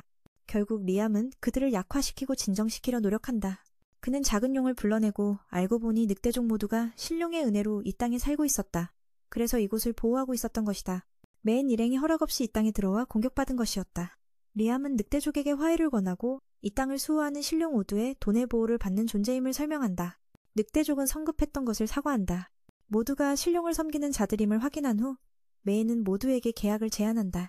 그렇게 하면 리암과 같은 진화의 힘을 얻을 수 있다고. 현재 리암은 신룡의 현현이기 때문이다. 모두가 동의하고 매에는 첫 번째로 진화한 늑대족 그리스에게 이름을 지어준다. 그는 수컷인 줄 알았는데 알고 보니 암컷이라 충격받는다. 다음 날 매에는 다른 차원에서 깨어나 밖으로 나가보니 늑대족이 전날 피해를 복구하고 있었다. 인구가 2배로 늘면서 발전 속도도 빨라졌다. 그리스는 주인을 발견하고 꼬리를 흔들며 달려와 안긴다. 스칼렛은 그간 일을 했냐 묻자 당연하다고 답한다. 사실 그녀는 전날 일에 대해 미안해했다. 리암은 용서하며 모두가 서로 돕기만 하면 된다고 말한다. 하지만 리암은 미래에 자신이 부재시 마을이 공격받으면 어떻게 할지 생각하며 마을 자산에 마법을 걸고 싶어한다. 오두의 돈은 이를 이해하고 마법 주문을 가르쳐준다. 리암은 마법을 이용해 건축 재료를 부숴도 원래대로 돌아오게 한다. 그녀는 나무 막대를 쳐보지만 막대는 즉시 원래 모습으로 회복된다. 매에는 자신의 마법이 물체를 일정 상태로 유지해 어떤 피해를 입어도 곧바로 복구된다고 설명한다. 이제 마을은 공격받아도 피해를 입지 않을 것이다. 마법을 숙달한 후 리암은 새로운 스킬을 익혀 공격력이 2배로 증가한다. 오두의 돈은 그에게 계속 새로운 마법을 배우고 이 세계의 지식을 쌓으라 권유한다. 먼저 국가에 대해 배워야 하는데 곧 매엔이 이 땅의 지도자가 될 것이기 때문이다. 베나는 침입자 소식을 전한다. 그들은 결계를 깬 틈을 타 요정을 쫓고 있다. 리암은 즉시 순간이동해 그들이 인근 다른 나라 출신임을 확인한다. 그들은 이 땅을 미개척지로 생각해 귀중한 무언가를 찾으려 한다. 리암은 그들을 막아 이곳이 자신의 나라임을 선언하지만 아직 이름을 정하지 않아 우스꽝스럽게 보인다. 그들은 계속 강경하게 다가오자 리암은 마지막 경고를 한다. 만약 침범하면 가만두지 않겠다고. 그중 한 명이 돌진하지만 리암은 순간이동으로 그를 뒤에서 날려버린다. 다른 이들도 같은 운명을 맞고 그는 그들을 죽이지 않고 쫓아낸다. 다시 돌아와 소식을 전하는데 스칼렛은 이 땅에서 동족을 더 발견해 그들에게 이름 지어 달라고 부탁한다. 주민수가 늘고 있어 마을이 더 커져야 하기 때문이다. 리암은 흔쾌히 그들을 환영한다. 등 뒤에서 다른 이들도 같은 운명을 맞았다. 리암은 그들을 죽이지 않고 쫓아내며 다시는 이곳에 오지 말라고 경고했다. 일을 마친 뒤 미는 새로운 동료들이 이 땅에 살고 있음을 알려왔다. 그래서 리암에게 이름을 지어달라고 부탁했다. 이런 식으로 마을 사람들은 계속 늘어났다. 리암은 이런 손님들을 늘 환영했다. 그래서 그는 밤새 이름 짓는 일을 해야 했다. 정말 힘들었는데 마력 소모는 물론 적절한 이름을 고민하는데도 머리를 써야 했다. 그렇게 약 100명의 엘프 요정들이 태어났다. 마을이 너무 작아져서 확장하지 않으면 모두가 머물 수 없게 되었다. 다음 날 스칼렛이 금속색 기용을 마을로 데려와 모두를 기쁘게 했다. 그 후 리암은 마을 지도자들과 회의를 열었다. 그는 자신이 이긴 적군 병사들의 모자를 꺼냈다. 스칼렛은 그 모자의 문양으로 판타 공국의 휘장임을 알아냈다. 판타 공국은 약속의 땅과 인접한 나라로 그들이 빠르게 이곳에 온 이유를 알 수 있었다. 어제의 적병은 정찰병에 불과했으며 이 땅을 병합할지 확실치 않았다. 그러나 스칼렛은 세 나라 모두 이 땅을 갖고 싶어 한다고 확신했다. 그래서 리암은 새로운 국가 설립을 서둘러야 했다. 이를 위해 땅, 국민, 그리고 힘이 필요했다. 리암은 이미 모두 갖추었기에 이 땅을 당당히 자신의 나라로 만들 수 있었다. 지금 해야 할 일은 주변에 이 땅의 존재를 알리는 것이다. 이 땅은 이미 주인이 정해졌고 동시에 리암은 새로운 주민들을 끌어들여 서서히 발전시킬 것이다. 가장 걱정되는 건 이 영토를 지킬 인력이 필요하다는 점이었다. 그 소식을 들은 치신은 그 역할을 맡게 되었다. 늑대족 출신인 그는 매우 호전적이고 두려움이라는 단어는 그의 사전에 없었다. 듣자마자 그는 흔쾌히 동의했고 마을 건설 계획을 이어가며 권위를 세우고 적의 진군을 막는 데 힘썼다. 어떻게 하면 이 땅과 동맹을 맺는 것이 이득이라는 걸 깨닫게 할까? 그날 다음 날 레오나르도라는 인물이 스칼렛을 찾아왔다. 그는 자밀의 귀족으로 대왕의 명을 받아 인사를 전하고 무의미한 전쟁을 원치 않는다고 선언했다. 대신 우호 관계를 맺고 동맹을 원한다고 했다. 만약 동의한다면 그는 제일공주와 결혼할 것이라 제안했다. 이 말에 두 사람은 충격을 받았다. 왜 자신들을 그렇게 치켜세우는지 의아해했으며 공주의 행동이 문제라며 민도 그에게 스칼렛을 직접 만난 적이 있냐고 물었다. 그는 웃으며 민도 정치에 능하다고 칭찬하며 이미 공주를 여러 번 만났다고 답했다. 이는 그가 공주가 있는 자리에서도 약혼을 제안했다는 뜻이었다. 하지만 뭔가 수상한 점이 있어 그가 텔레파시로 그녀에게 물었고 그녀는 주인이 특별한 능력을 쓴다며 놀랐다. 그리고 약혼 제안은 받아들이라 조언했다. 진짜 의도가 뭔지 상관없이 동의하면 적어도 반년은 시간을 벌 수 있다고 했다. 그 말에 그는 즉시 승낙하며 공주와 결혼하는 영광을 누리겠다 했지만 1년 동안 이곳을 그들이 부끄럽지 않을 땅으로 바꿀 시간을 달라고 했다. 상대도 할 수 없이 동의했다. 이 일 후 두도는 두 사람이 영리하다 칭찬했다. 분명 상대가 그를 과소평가하고 있다고 봤기 때문이다. 1년 후 그들은 이 땅의 발전을 보고 싶어 했다. 현재 작업은 순조롭게 진행 중이었다. 미는 분신술을 사용해 스칼렛의 왕도 저택으로 순간이동했다. 이전에 그녀에게 복제본을 가져오라 부탁했기에 이제부터는 육로를 걷지 않아도 되었다. 스칼렛은 민이 복제본인지 본체인지 물었다. 본인이 주인임을 알고는 집을 자랑스럽게 소개했다. 라이암은 처음으로 왕도에 와서 모든 것이 호화롭다는 걸 느꼈다. 그녀는 맨에게 이미 국가의 주인인 만큼 밖에 나가지 말라고 조언했다. 집 안으로 들어가려는 순간 라이암은 두돈의 용력 롱릭을 감지했다. 그 힘은 희미했지만 확실히 그의 것이었다. 그 말을 듣고 라이암은 스칼렛에게 이곳에 용신과 관련된 것이 있냐고 물었다. 그녀는 당연하다며 그녀의 집안이 두돈을 모시고 있고 그의 동상이 대대로 전해져 내려온다고 했다. 어머니 쪽 집안에서 전해 내려오는 이 동상에서 두돈의 힘이 뿜어져 나온다는 설명이었다. 그는 라이암에게 그 힘을 이용해 마법을 쓰라 부탁했다. 동상이 순간적으로 갑옷으로 변해 스켈레톤의 몸을 감쌌다. 수치도 강화되었지만 이상하게도 마법을 쓸 때마다 마력이 금세 바닥났다. 바로 그 갑옷은 용신왕의 힘으로 만들어진 마법 갑옷이었다. 인간도 충분히 사용할 수 있지만 스칼렛처럼 강한 연결고리가 있어야만 한다. 방금 입은 갑옷은 가장 강한 종류라 그녀가 기진맥진했던 것이다. 그래서 동료는 약한 버전을 직접 만들어보라고 조언했다. 고급 재료가 필요하지만 스켈레톤이 준비를 마치자 롱력을 주입하며 완성했다. 이 버전은 약하지만 여전히 능력치가 크게 올랐다. 스칼렛은 자신의 피로동상과 계약을 맺었고 그녀는 그것이 살아있는 생명체 같다고 느꼈다. 그래서 갑옷 이름을 아레스라고 지어 힘을 더했고 모든 전투에서 스칼렛을 보호하라고 명령했다. 베돈도 똑똑한 아이디어라 칭찬했다. 공주가 기술을 사용하자 전보다 확실히 강해졌다. 예전 신룡도 금속 버전을 만들어 마을에 두고 삼룡 전쟁에서 승리하는 도구로 썼다. 맨도 사용해보길 원했고 허락받았다. 둘은 마을로 돌아와 철룡을 만났다. 맨은 이것이 의지를 가진 조각상 같다고 느꼈다. 자신의 피를 주입한 후 맨은 용갑을 입고 힘이 폭발해 동시에 37개의 불덩이를 쏘아 올렸다. 하지만 마력이 너무 많이 들었기에 곧 원래 모습으로 돌아왔다. 그때 베돈이 맨에게 말하기를 맨은 이 갑옷을 입고도 죽지 않은 세 번째 인물이라며 대단히 위험하다고 했다. 이 사실을 좀 더 빨리 말하지 않은 게 아쉬웠다. 앞으로 맨이 이 갑옷 사용법을 익히면 세상은 사실상 그의 것이나 다름없다. 마력을 회복하려면 바위를 3개 부수어야 좀 나아진다. 그 자리에서 그는 철룡을 빌릴 수 있을지 물었고 스칼렛은 당연히 동의하며 그가 직접 관리하라고 했다. 맨은 감사하며 철룡을 소지품에 쑤셔 넣었다. 현재까지 맨은 이 철룡이 살아있는 생명체라고 믿고 있다. 그 후 각자의 할 일을 하기로 했다. 공주는 수도로 돌아가 나라의 움직임을 조사할 예정이고 맨은 마을로 돌아가 상황을 살필 것이다. 리암은 언제든지 그녀를 데려다 줄 수 있다고 했다. 마을에서는 모두가 열심히 일하며 집들이 하나둘 완성되어 맨을 기쁘게 했다. 그는 베나에게 달려가 최근 근처에 사는 초무리 이야기를 전했다. 맨이 아는 바로는 그들은 2미터가 넘는 거인 같은 존재였다. 성격은 개체마다 다르며 어떤 이는 폭력적이고 어떤 이는 선량했다. 베나에게 물어봤더니 초무리가 꽤 난폭해 보여서 자신이 해결하겠다고 했다. 베나는 걱정하며 앞으로 마을에 문제를 일으킬까 두려워했다. 게다가 인간들도 와서 마을을 파괴할 위험이 있었다. 새로 세운 나라라 불필요한 충돌은 피하고 싶었다. 맨은 초무리를 마을로 초대해 함께 살게 하자고 제안했다. 베나도 그 의견에 찬성하며 고마워했다. 그리고 지금 초무리들이 어디에 있는지 물어봤다. 위치를 알자마자 맨은 곧바로 접근했다. 금속 광석도 발견했는데 이는 이 지역이 자원이 풍부하다는 증거였다. 그때 찾던 무리도 나타났다. 촌무리의 지도자가 나타나 리암에게 누구냐고 물었다. 리암은 자신을 소개하며 새로운 나라를 세우고 있어 마을을 확장하기 위해 멤버를 모집 중이라고 말했다. 지도자는 인간이 교활하다는 걸 알고 믿지 않았다. 리암은 설득하며 아무도 괴롭히지 않을 거라고 약속했다. 이미 요정족과 늑대인간 족은 합류했다 했다. 하지만 지도자는 여전히 동의하지 않고 떠나거나 죽으라고 협박했다. 답할 틈도 없이 바로 공격을 시작했다. 성격이 급한 놈이었다. 돌과 흙이 날아다녔고 맨은 걱정했다. 상대가 너무 강했다. 그는 사람 모집 중이라 상대를 해치면 안 됐다. 결국 맨은 꼼짝 못하는 상황에 빠졌다. 상대는 비웃으며 결정타를 날리려 했다. 맨은 용갑을 꺼내 막았다.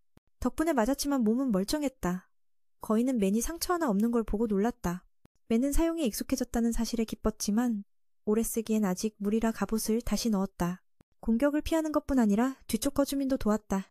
대장은 돌아와 부하가 돌에 위협받는 걸 보고 당황했다. 이 상황은 자기 실수였다.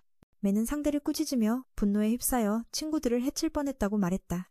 보호하려고 환영으로 결계를 쳤다. 잘못을 깨달은 지도자는 사과하고 맨을 젊고 강하며 착한 청년이라 불렀다. 그리고 맨의 말을 듣고 이 초무리가 온순한 종류임을 알았다. 마을로 데려와 함께 살 수 있다고 했다. 서로 영토에 대해 더 자세히 이야기했으며 이미 엘프와 늑대인간이 있어 초무리까지 합치면 네 종족이 된다. 대장은 초대 이유를 설명했다. 미래의 인간이 나쁜 의도로 올 수 있으니 주민들이 먼저 협력해야 한다고 했다. 최악의 경우 모두가 멸망할 수도 있었다. 그들은 마을을 본 뒤 결정하겠다고 했다. 리암은 동의를 받고 고급 순간 이동 마법으로 모두를 데려갔다. 모두 충격을 받았는데 이건 고급 성스러운 마법이었다. 뜻밖에도 크리스가 친구를 알아보고 달려가 그의 얼굴을 때렸다. 상대도 알아보고 그녀를 멍청이라 불렀다. 그는 늑대였는데 리암이 그녀의 관계를 묻자 단지 가볍게 교류하는 사이였다. 가끔 만나 실력을 겨루는 사이였다고 했다. 오랜 기간 이어진 관계로 그녀의 기록은 307승 37패였다. 하지만 오늘은 쉽게 졌다. 그녀는 상대가 약해진 줄 알았지만 사실은 자신이 강해진 것이었다. 계약을 맺고 아름다운 늑대 자식으로 진화했다. 사람들이 늑대라 부르는데 리암은 그녀가 그의 무슨 관계인지 물었다. 알고 보니 단순한 교류였다. 가끔 만나 실력을 겨루는 사이였고 이 싸움은 오래전부터 이어져 왔다. 그녀의 전적은 307승 37패였지만 오늘은 왜 이렇게 쉽게 졌는지 의아했다. 작은 생각으로는 상대가 약해졌다고 여겼지만 실제로는 그녀가 나와 계약을 맺고 강해진 것이었다. 그녀는 자신의 이름도 가지고 있었고 아름다운 작은 늑대로 진화했다. 이 이야기를 들은 크리스도 이해하며 흐뭇해했다. 그는 내 주인과 계약을 맺어 더 강해졌다. 친구도 그렇게 해야 싸움에 적합한 나이가 될 거다. 지금 상태로는 실력 차가 너무 크다고 조언했다. 그리고 그는 자신이 졌으니 앞으로 내 말을 따라야 한다고 위협했다. 상대방은 머리가 그다지 좋지 못했고 결국 받아들였다. 곧 리암은 그에게 히라는 이름을 지어주었는데 이는 비범한 체력을 상징했다. 바로 그 순간 마을의 새 멤버는 풍만한 몸에서 멋지고 근육질의 전사로 변신했다. 균형 잡힌 몸매는 완벽했고 머리도 조금 더 똑똑해져서 말도 유창하게 했다. 이 변화가 굉장히 기뻤다. 무엇보다도 그는 엄청난 에너지를 뿜어냈다. 몸무게와 키는 줄었지만 힘은 훨씬 증가했다. 크리스도 실력을 시험했는데 이번엔 둘의 차이가 거의 없었다. 리암의 평가에 따르면 구의 공격은 평범한 사람 하나를 죽일 수 있을 정도였다. 그는 물리력에 특화된 전사였고 크리스는 속도형 전사였다. 장난스러운 싸움이었지만 여전히 최고의 전투였다. 나머지 부족권들은 대장이 얼마나 강력한지 보고 기뻐했다. 모두 줄지어 서서 그에게 이름을 지어주고 마을 주민이 되었다. 이제는 초가 아니라 지가로 진화하여 방어력과 전투력이 보장되었다. 리암도 조금은 안심했고 다음 날 기는 동료들과 함께 광물을 채굴하러 갔어. 각자 큰 돌을 들고 있어서 크리스는 불편함을 느꼈지. 그래서 그녀도 흉내내어 돌을 들어보려 했지만 결국 들지 못했어. 친구가 너무 무리하지 말라고 조언했는데 이 돌은 그녀 힘에 맞지 않았거든. 마치 내가 약한 것처럼 들렸지만 결국 그녀는 돌에 눌려 바닥에 깔렸어. 이런 힘든 육체노동은 그들이 하는 게 맞지. 힘들게 경쟁할 필요도 없고 굳이 고생할 이유도 없었으니까. 잠시 후 리암이 와서 상황을 점검했어. 그는 주인에게 이 돌들을 어떻게 할지 물었고 주인은 내부 광석을 채취하기 위해 사용한다고 답했지. 작업을 쉽게 하기 위해 땅과 불의 정령을 불러냈어. 하나는 금속을 분리하고 다른 하나는 금속을 녹였어. 그 결과 많은 철을 얻었지만 은과 금은 매우 적었지. 게다가 고급 미터로도 약간 섞여 있었는데 여전히 가치가 있었어. 청년은 더 많은 귀금속을 채굴해 마을 전투력을 높일 용병 갑옷을 제작하고 싶어 했어. 존에게 물어보니 동상을 만들려면 고급 미딘이 꼭 필요하다고 했지. 많지는 않아도 꼭 있어야 강력해진다고. 이 말을 들은 리암은 드래곤의 경고에도 불구하고 다른 금속으로 실험해보고 싶어 했어. 실패할 수도 있지만 이 시기는 실험이 필요한 단계였으니까 전생에서의 격언도 꺼냈어. 실패는 성공의 어머니라고. 이에 존도 웃으며 동의했지. 마법을 배우는 것과 같아. 첫 시도에 성공할 수는 없고 실패를 통해 배워야 한다는 말이었어. 그렇게 청년은 불의 정령에게 철을 녹이게 하고 땅의 정령에게 금속 틀을 만들게 했어. 녹인 금속을 틀에 부은 후 용의 힘을 불어넣어 결과를 확인했어. 또한 동상의 성공 확률을 높이기 위해 이름도 지었지. 리암은 이름을 아폴로라 불렀고 완성된 것을 보니 태양 모양의 아름다운 모습이었어. 그는 이름에 맞는 틀을 디자인하면 더 강력한 결과물이 나올 것 같다고 생각했지. 이 정도면 이미 성공이라고 할 수 있었어. 이렇게 마을 사람들에게 이름을 붙여주면서 리암은 중요한 교훈을 얻었어. 적절한 이름을 붙이면 그들이 강력한 형태로 진화한다는 사실이었지. 그래서 마법 갑옷도 같은 원리일지 모른다고 생각하며 실험을 계속해야 한다고 다짐했어. 주는 이 소식을 듣고 충격을 받았지만 결국 처음으로 철로 된 용 갑옷을 만드는 데 성공했다고 칭찬했어. 아이디어도 정말 훌륭하다며 지루할 틈이 없다고 했지. 오후가 되자 리암은 가능한 한 많은 용 갑옷을 만들고 싶어 했지만 문제는 이름 짓기였어. 세상의 단어는 한정되어 있고 새로운 이름을 만들 수도 없으며 같은 이름을 두 번 쓸 수도 없었거든. 이 문제 때문에 그는 머리를 싸맸고 며칠 동안 고민한 끝에 결국 해답을 찾아냈어. 15벌 정도의 갑옷만 만들 수 있어서 세 부족 중 가장 강한 개체들에게 균등하게 나누어 주었어. 그리스 부족은 예로부터 전투에 특화되어 강력했고 엘프 부족은 온순해서 발전이 필요했지. 그런데 갑자기 나쁜 무리들이 나타나 아름다운 엘프 여인들을 노리기 시작했어. 그들은 그녀들을 잡으면 평생 먹고 살 돈을 벌 수 있다고 생각했거든. 레나는 이를 보고 전투를 요청했어. 미나가 그 말에 따라 싸우기 시작했고 한 명을 날려버리자 나머지들이 분노했지. 하지만 용갑옷을 입은 그녀는 그들을 모두 상대할 수 있었고 이제는 이런 하찮은 자들 걱정은 안 해도 되었어. 이 일 후 리암은 모두가 스스로를 지킬 수 있도록 더 많은 갑옷을 만들고 싶어졌지. 그때 누군가가 칼을 목에 대며 협박했지만 다른 사람들은 아무런 관심도 없었어. 왜냐하면 그가 여기서 가장 강한 자였으니까. 밤마다 잠을 줄여 실험을 계속하는 청년은 수많은 정령을 소환했어. 그들에게 바닷물에서 소금을 분리해 일상용 담수를 만드는 임무를 줬지. 인구가 늘어나면서 모든 자원을 아껴야 했거든. 그러던 중 윈딘이라는 최초 진화한 정령이 어린 주인과 대화를 나누기 시작했어. 그녀는 물체에 영향을 줄 수 있는 능력이 있었고 리암은 그녀를 제로라 이름 붙여 더 강하게 만들고 싶었지.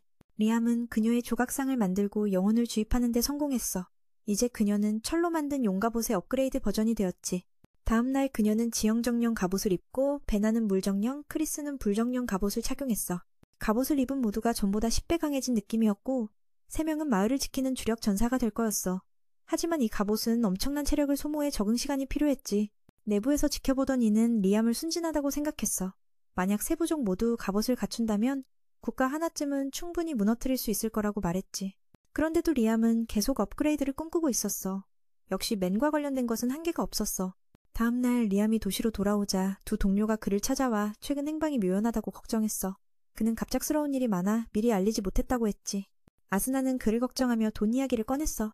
과거 스칼렛이 입막음용으로 준 그 말을 그는 두 동료에게 나누어 주었거든. 그들도 용드래곤과 관련된 일을 알고 있었지만 그 말을 받지 않아도 비밀을 지켰을 거야. 리암은 돈을 어디에 썼는지 모른다며 두 사람에게 맡겼고 아스나와 조디아 역시 어떻게 쓸지 몰라 그에게 보관을 부탁했지. 필요할 때 꺼내 쓰라고. 리암은 아스나가 필요로 하는 게 무엇인지 물었고 두 사람은 웃으며 마법서 한 권을 샀다고 했어. 이 마법은 희귀한 종류라 금화 없이는 살 수 없었지. 아스나는 최근 그의 존재를 알게 되어 이 선물을 생각해냈고 매는 기쁘게 받았어. 마법서를 열어보니 자신이 아직 배우지 못한 종류의 마법이었지. 그는 두 좋은 동료에게 감사 인사를 전했고 조디아와 그의 조카는 매우 기뻐했어. 매는 최근 벌어진 일들을 설명했어. 새 국가를 건설 중이라는 얘기에 친구는 충격받았지. 다른 사람이었다면 믿지 않았겠지만 리암이 말하는 걸 들으면 믿을 수밖에 없었어. 그는 두 사람에게 계속 함께할 의사가 있는지 물었고 아스나는 그가 이미 약속한 대로 끝까지 함께할 거라고 꾸짖었지. 조디아도 마찬가지라며 세 사람이 하나의 가족처럼 굳건한 계약을 맺었다고 했어. 그래서 그들은 안심하며 앞으로도 계속 서로를 도울 것을 약속했어. 아스나가 밖에 나가려 할 때에는 그걸 막으며 방금 산 마법서의 마법을 바로 배우고 싶어 했어. 지금은 어느 마법이든 순식간에 익힐 수 있는 상태였거든. 그는 시범을 보여 빠르게 새로운 마법을 발동시키고 새로운 유형의 보조물품을 만들어냈어. 모두 그의 능력에 감탄했지.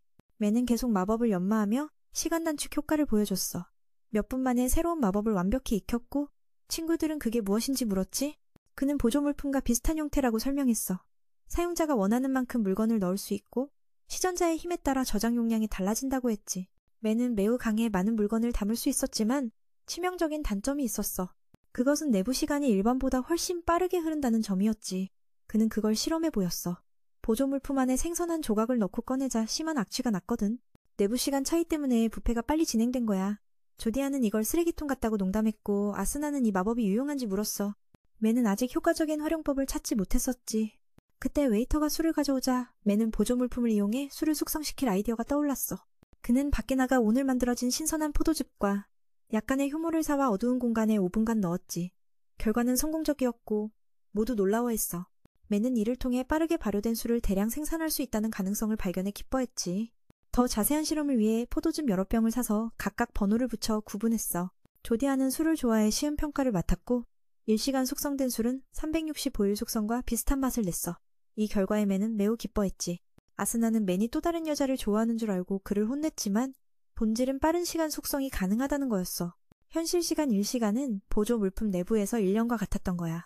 효과가 나타나던 중 갑자기 술을 들고 나온 여종업원을 보고 리암은 아이디어가 떠올랐다. 그는 외부에서 오늘 막 만들어진 순수 포도 주스를 사와서 약간의 효모를 넣고 어둠의 공간에 5분 동안 두었더니 술이 완성되었다. 모두가 놀라워했고 리암은 이 기술을 대량 발효에 적용할 수 있음을 깨달아 기뻐했다. 더 빠르게 발효시켜 기다릴 필요가 없었다.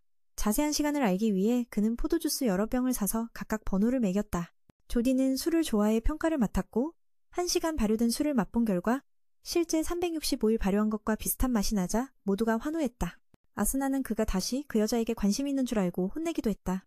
일반 세계에서 1시간이 지나는 동안 어둠의 공간에서는 1년이 흐르는 셈이었다. 다음 날 리암은 두 여신과 함께 새로운 땅으로 향해 주민들에게 소개했다. 곧 서로 친해져 환영 파티가 열렸고 누가 요리를 잘하는지 겨루었다. 위와 크리스는 전사지만 뛰어난 요리 실력을 뽐냈다. 작은 늑대는 특별한 양갈비 구이를 만들어 두 할머니를 군침 삼게 했고 아저씨는 자신의 부족 전통 요리인 큰 고기 덩어리를 준비했다. 엘프 부족은 버섯과 약초를 곁들인 요리를 내놓았다. 아스나는 아무 걱정 없이 맛있게 음식을 먹으며 온 마을은 멋진 잔치 분위기에 휩싸였다. 다음 날 리암은 두 동료와 함께 과일 수확을 돕도록 했다. 이 과일로는 술을 만들 자신이 있었다. 크리스와 위는 서로 경쟁하며 주인의 관심을 끌려 자랑했다. 베나는 그들을 혼내며 한 나무에서 과일을 다 따버리지 말라고 경고했다. 그때 누군가 갑자기 공격해왔다. 리암이 마법을 쐈지만 공격자는 끄떡도 하지 않고 도망쳤다. 뚱뚱한 남자는 미쳐 날뛰며 동료를 물었다. 다행히 아저씨가 막아주었다. 이 모습을 본 리암은 어찌할 바 몰랐고 급히 악영향을 정화했다. 조디는 증상을 보고 그가 뱀파이어로 변했다고 추측했다. 보통 변하면 구할 수 없지만 리암의 강력함 덕분에 구한 것이다. 모두는 그가 뱀파이어일 리 없다고 생각했다. 뱀파이어는 태양빛을 두려워하기 때문이었다. 조디는 그가 드라큘라의 고급 변종일 가능성이 높다고 했다. 드라큘라가 이끄는 뱀파이어들은 강해지고 태양빛도 두려워하지 않는다. 모두가 걱정했다. 상황은 더 악화되었다. 적의 전령이 도착해 적이 무려 10명이나 있다는 소식을 전했다. 이건 말도 안 되는 수야. 도대체 어디서 그렇게 많이 끌어모았지? 아마도 전에 다른 종족들에게 감염시켜 세력을 키운 것 같아. 이걸 보면 뱀파이어들을 지휘하는 건 분명 상위 드라큘라야. 보통 뱀파이어는 조용하고 외로운 존재인데 이 녀석은 미쳐 날뛰고 폭력적이 됐지. 지금 우리가 할 수 있는 건 뭐지? 모두를 지키며 전부를 없애야 할 텐데 리암은 그저 할 수 있는 만큼 하자고 생각했어. 가장 중요한 건 그의 생명 유지였고 모두에게 대피하라고 명령했지. 크리스가 늑대인간 부대를 이끌고 즉시 움직였어. 하지만 리암은 분했어. 힘들게 일궈온 마을이 한순간에 사라질 위기에 처했으니까. 최근 대피하지 않은 부족들은 모두 뱀파이어로 변했고 어떤 무리가 누군가 앞에 무릎을 꿇고 있었어. 아마 그가 드라큘라일 거야. 그의 능력은 죽은 뱀파이어를 부활시키는 거였어. 그래서 그렇게 많은 수가 된 거지. 그 형은 너무 무서워서 더 오래 머물지 않고 정보를 얻었어. 리암은 그가 잘한 일이라 칭찬했어. 가장 중요한 건 목숨을 지키는 거니까. 모두가 뱀파이어 때에 맞설 방법을 고민하는 가운데 레는 자신만만하게 승리를 선언했어. 수집한 정보를 바탕으로 정리하면 드라큘라가 최우선 목표야. 그를 없애야 나머지가 약해질 거야. 그래서 5 강력한 전사가 적의 진격을 막기 위해 나섰어. 모두 리암이 만든 정령 갑옷을 입었지. 레나는 휘몰아치는 바람으로 적을 밀쳐냈고 크리스는 불 마법으로 땅을 뒤덮어 뱀파이어들의 발걸음을 늦췄어. 아스나는 번개 같은 속도로 하나씩 베어냈고 크로디는 멀리서 지원 사격했지만 수는 좀처럼 줄지 않았어. 리암은 또 다른 무리가 다가오는 걸 보고 걱정했지. 사람의 힘은 한계가 있으니까. 모두 물러나 멀리 떨어졌다. 크리스는 불 마법으로 공격하며 땅과 바위를 솟게 해 뱀파이어들의 진격을 늦췄다. 아스나는 속도로 적을 하나씩 쓰러뜨렸다. 크로디는 원거리 지원을 했지만 적의 수는 거의 줄지 않았다. 리암은 또 다른 무리가 오는 걸 보고 걱정했다. 사람 수가 한정되어서 많은 적을 처리했지만 다들 점점 지쳤다. 결국 잠시 후퇴했다가 드라큘라에게 길을 막혔다. 그는 여기엔 더 이상 위협이 없다고 생각해 모습을 드러냈다. 리암은 순식간에 이동해 그를 100km 떨어진 곳으로 옮겼다. 계획대로였다. 그는 매우 침착했고 낯선 곳에 떨어져 다시 전장에 돌아가려면 시간이 걸려 화가 났다. 리암은 너를 이기면 저 뱀파이어들은 무용지물이다 라고 선언했다. 사실 그 말이 맞았다. 하지만 드라큘라는 자신이 막을 자가 없다고 생각했다. 그는 뱀파이어를 다른 종족까지 감염시키려 했다. 전투가 시작되었고 리암은 19발의 마법탄을 쏘며 그와 싸웠다. 상대의 이동 능력도 문제였지만 리암은 반응 속도로 가까스로 대응했다. 리암은 용의 인장을 발동해 용의 힘을 쏘아 올렸다. 공격은 효과가 있었지만 상대의 회복력이 너무 뛰어났다. 곧 리암은 상대 패턴을 익히고 그가 직접 감염시키는 것을 막지 못했다. 다행히 그건 그의 복제본이었기에 현재 마법을 해제할 수 있었다. 그의 비장의 무기는 용 갑옷 고대한 제돈이었다. 그러나 이 무기도 양날의 검이었다. 마법이 상대에게 통하지 않았다. 그는 승리를 확신한 후에야 쓸 계획이었다. 결국 다른 마법에 의존할 수밖에 없었다. 불에 타거나 완전히 얼어붙어도 드라큘라는 멀쩡했다. 그는 자신을 불멸이라 칭하며 저항은 무의미하다고 말했다. 이 몸은 세상의 규칙을 넘어섰다. 그는 죽지도 살지도 않은 존재였다. 그 말을 듣자 리암은 갑자기 아이디어가 떠올랐다. 그리곤 상대를 속여 가까이 오도록 유도했다. 즉시 태양의 인장을 발동해 그를 감옥에 가두었다. 시간차가 너무 커서 드라큘라의 육체는 분명 버티지 못할 터였다. 살아있는 생명체는 태양의 인장 안에 둘 수 없지만 이 녀석은 이미 죽은 존재이기에 가능했던 방법이었다. 리암은 곧바로 실험에 돌입했다. 과연 흡수할 생명력이 전혀 없다면 흡혈귀 백작은 얼마나 버틸 수 있을까? 밤이 다 되어도 리암은 기다렸다. 10시간이 지나면서 그 안에서는 10년이 흐른 셈이었고 드라큘라는 에너지를 아끼려 활동을 멈춘 상태였다. 베돈 대령도 감탄했다. 직접 부딪히지 못하면 지능으로 이긴다는 말이 맞다는 듯. 이 쓸모없어 보였던 마법이 뜻밖에도 큰 도움이 된 것이었다. 이후 리암은 다시 현장으로 순간이동해 동료들의 상태를 확인했다. 조디와 아수나는 리암이 무사한 걸 보고 기뻐했다. 그들은 드라큘라가 쓰러지면 모든 게 정상으로 돌아올 줄 알았지만 현실은 달랐다. 흡혈귀로 변한 이들은 모두 이상 증세를 보이며 힘없이 자리에 앉아 꼼짝도 하지 않았다. 아수나가 이를 흔들어도 반응이 없었다. 비록 마법의 통제에서 벗어났지만 이 상태를 바꿀 방법을 찾아야 했다. 갑자기 흡혈귀들의 몸에서 고통이 폭발했다. 베돈 대령이 말했다. 이건 드라큘라의 힘이다. 그들의 몸은 마법에 의해 조종당하고 있었으나 주인이 사라져 통제가 불가능해진 상태다. 무고한 이들이 사라지는 걸 그냥 둘 수 없기에 리암은 용의 인장을 다시 발동해 정화 마법을 시도했다. 이 성스러운 마법은 모든 악영향을 제거했다. 효과를 확인한 리암은 더 많은 사람을 치료하기 시작했지만 인원이 너무 많아 이 방법만으로는 역부족이었다. 베돈 대령이 침착하라며 리암에게 자신의 광역 기술을 활용하라고 조언했다. 그 말을 듣고 리암은 즉시 가디언론을 소환해 용갑옷으로 변환시켜 능력을 대폭 증폭시켰다. 그리곤 정신을 집중해 숲 전체를 아우르는 반경 안에서 정화 마법을 발동했다. 흡혈귀로 변한 모든 이들이 구원받았다. 조디와 아수나는 이 엄청난 힘을 목격하고 입을 다물지 못했다. 의식을 되찾은 이들은 환희에 찼지만 리암은 너무 지쳐 즉시 쓰러져 버렸다. 1시간 후 깨어나자 친구들은 걱정했지만 다행히 큰 문제는 없었다. 리암은 다시 흡혈귀로 변한 이들을 모으라 명령했고 모두가 모인 자리에서 몇몇 원래부터 흡혈귀였던 이들은 스스로 책임지고 사과하며 다른 이들을 위해 용서를 구했다. 리암은 누구도 비난하지 않을 것이라며 드라큘라가 그들을 조종했음을 알고 있었다고 말했다. 오히려 그는 흡혈귀들이 낮에도 자유롭게 움직일 수 있도록 돕고 마을 주민으로 받아들이려 했다. 이것은 좋은 기회였다. 태양이 떠오르면 대부분 타죽는 흡혈귀들은 드라큘라의 힘이 사라진 지금 조용히 밤에 살든지 낮에도 살아갈 수 있는 길을 찾아야 했다. 리암은 자신이 지배자가 아니라 단지 규칙을 지키길 원할 뿐이라며 2가지 조건을 제시했다. 첫째, 명령을 따를 것. 둘째, 절대 싸우거나 다투지 말 것. 이 말을 들은 흡혈귀들은 리암을 진심으로 믿기 시작했다. 대표로서 초대를 수락하고 계약만 체결하면 끝이었다. 새 이름은 알카트로 무리를 통솔하고 햇빛에 대한 저항력을 가지게 될 것이었다. 이건 마치 또 하나의 드라큘라가 탄생하는 셈으로 흡혈귀 종족 전체가 빛을 견뎌낼 힘을 갖게 되는 거였다. 며칠 후 드라큘라의 육체는 태양의 인장 안에서 서서히 부패해 100시간 만에 완전히 사라졌다. 전날 일어난 사건은 누군가에게 기록되었다. 아무도 믿지 못할 정도로 어린 리암이 어떻게 드라큘라를 쓰러뜨렸는지 19가지 마법을 동시에 사용하는 모습을 보며 그의 실력은 용과 견줄만하다고 평가받았다. 그를 괴물이라 부르는 것도 이상하지 않았다. 그러나 아직 결론을 내리기엔 이르다. 그가 그 땅을 차지했을 때 어떻게 대처할지 더 지켜봐야 한다. 그는 영웅일까? 아니면 악마일까?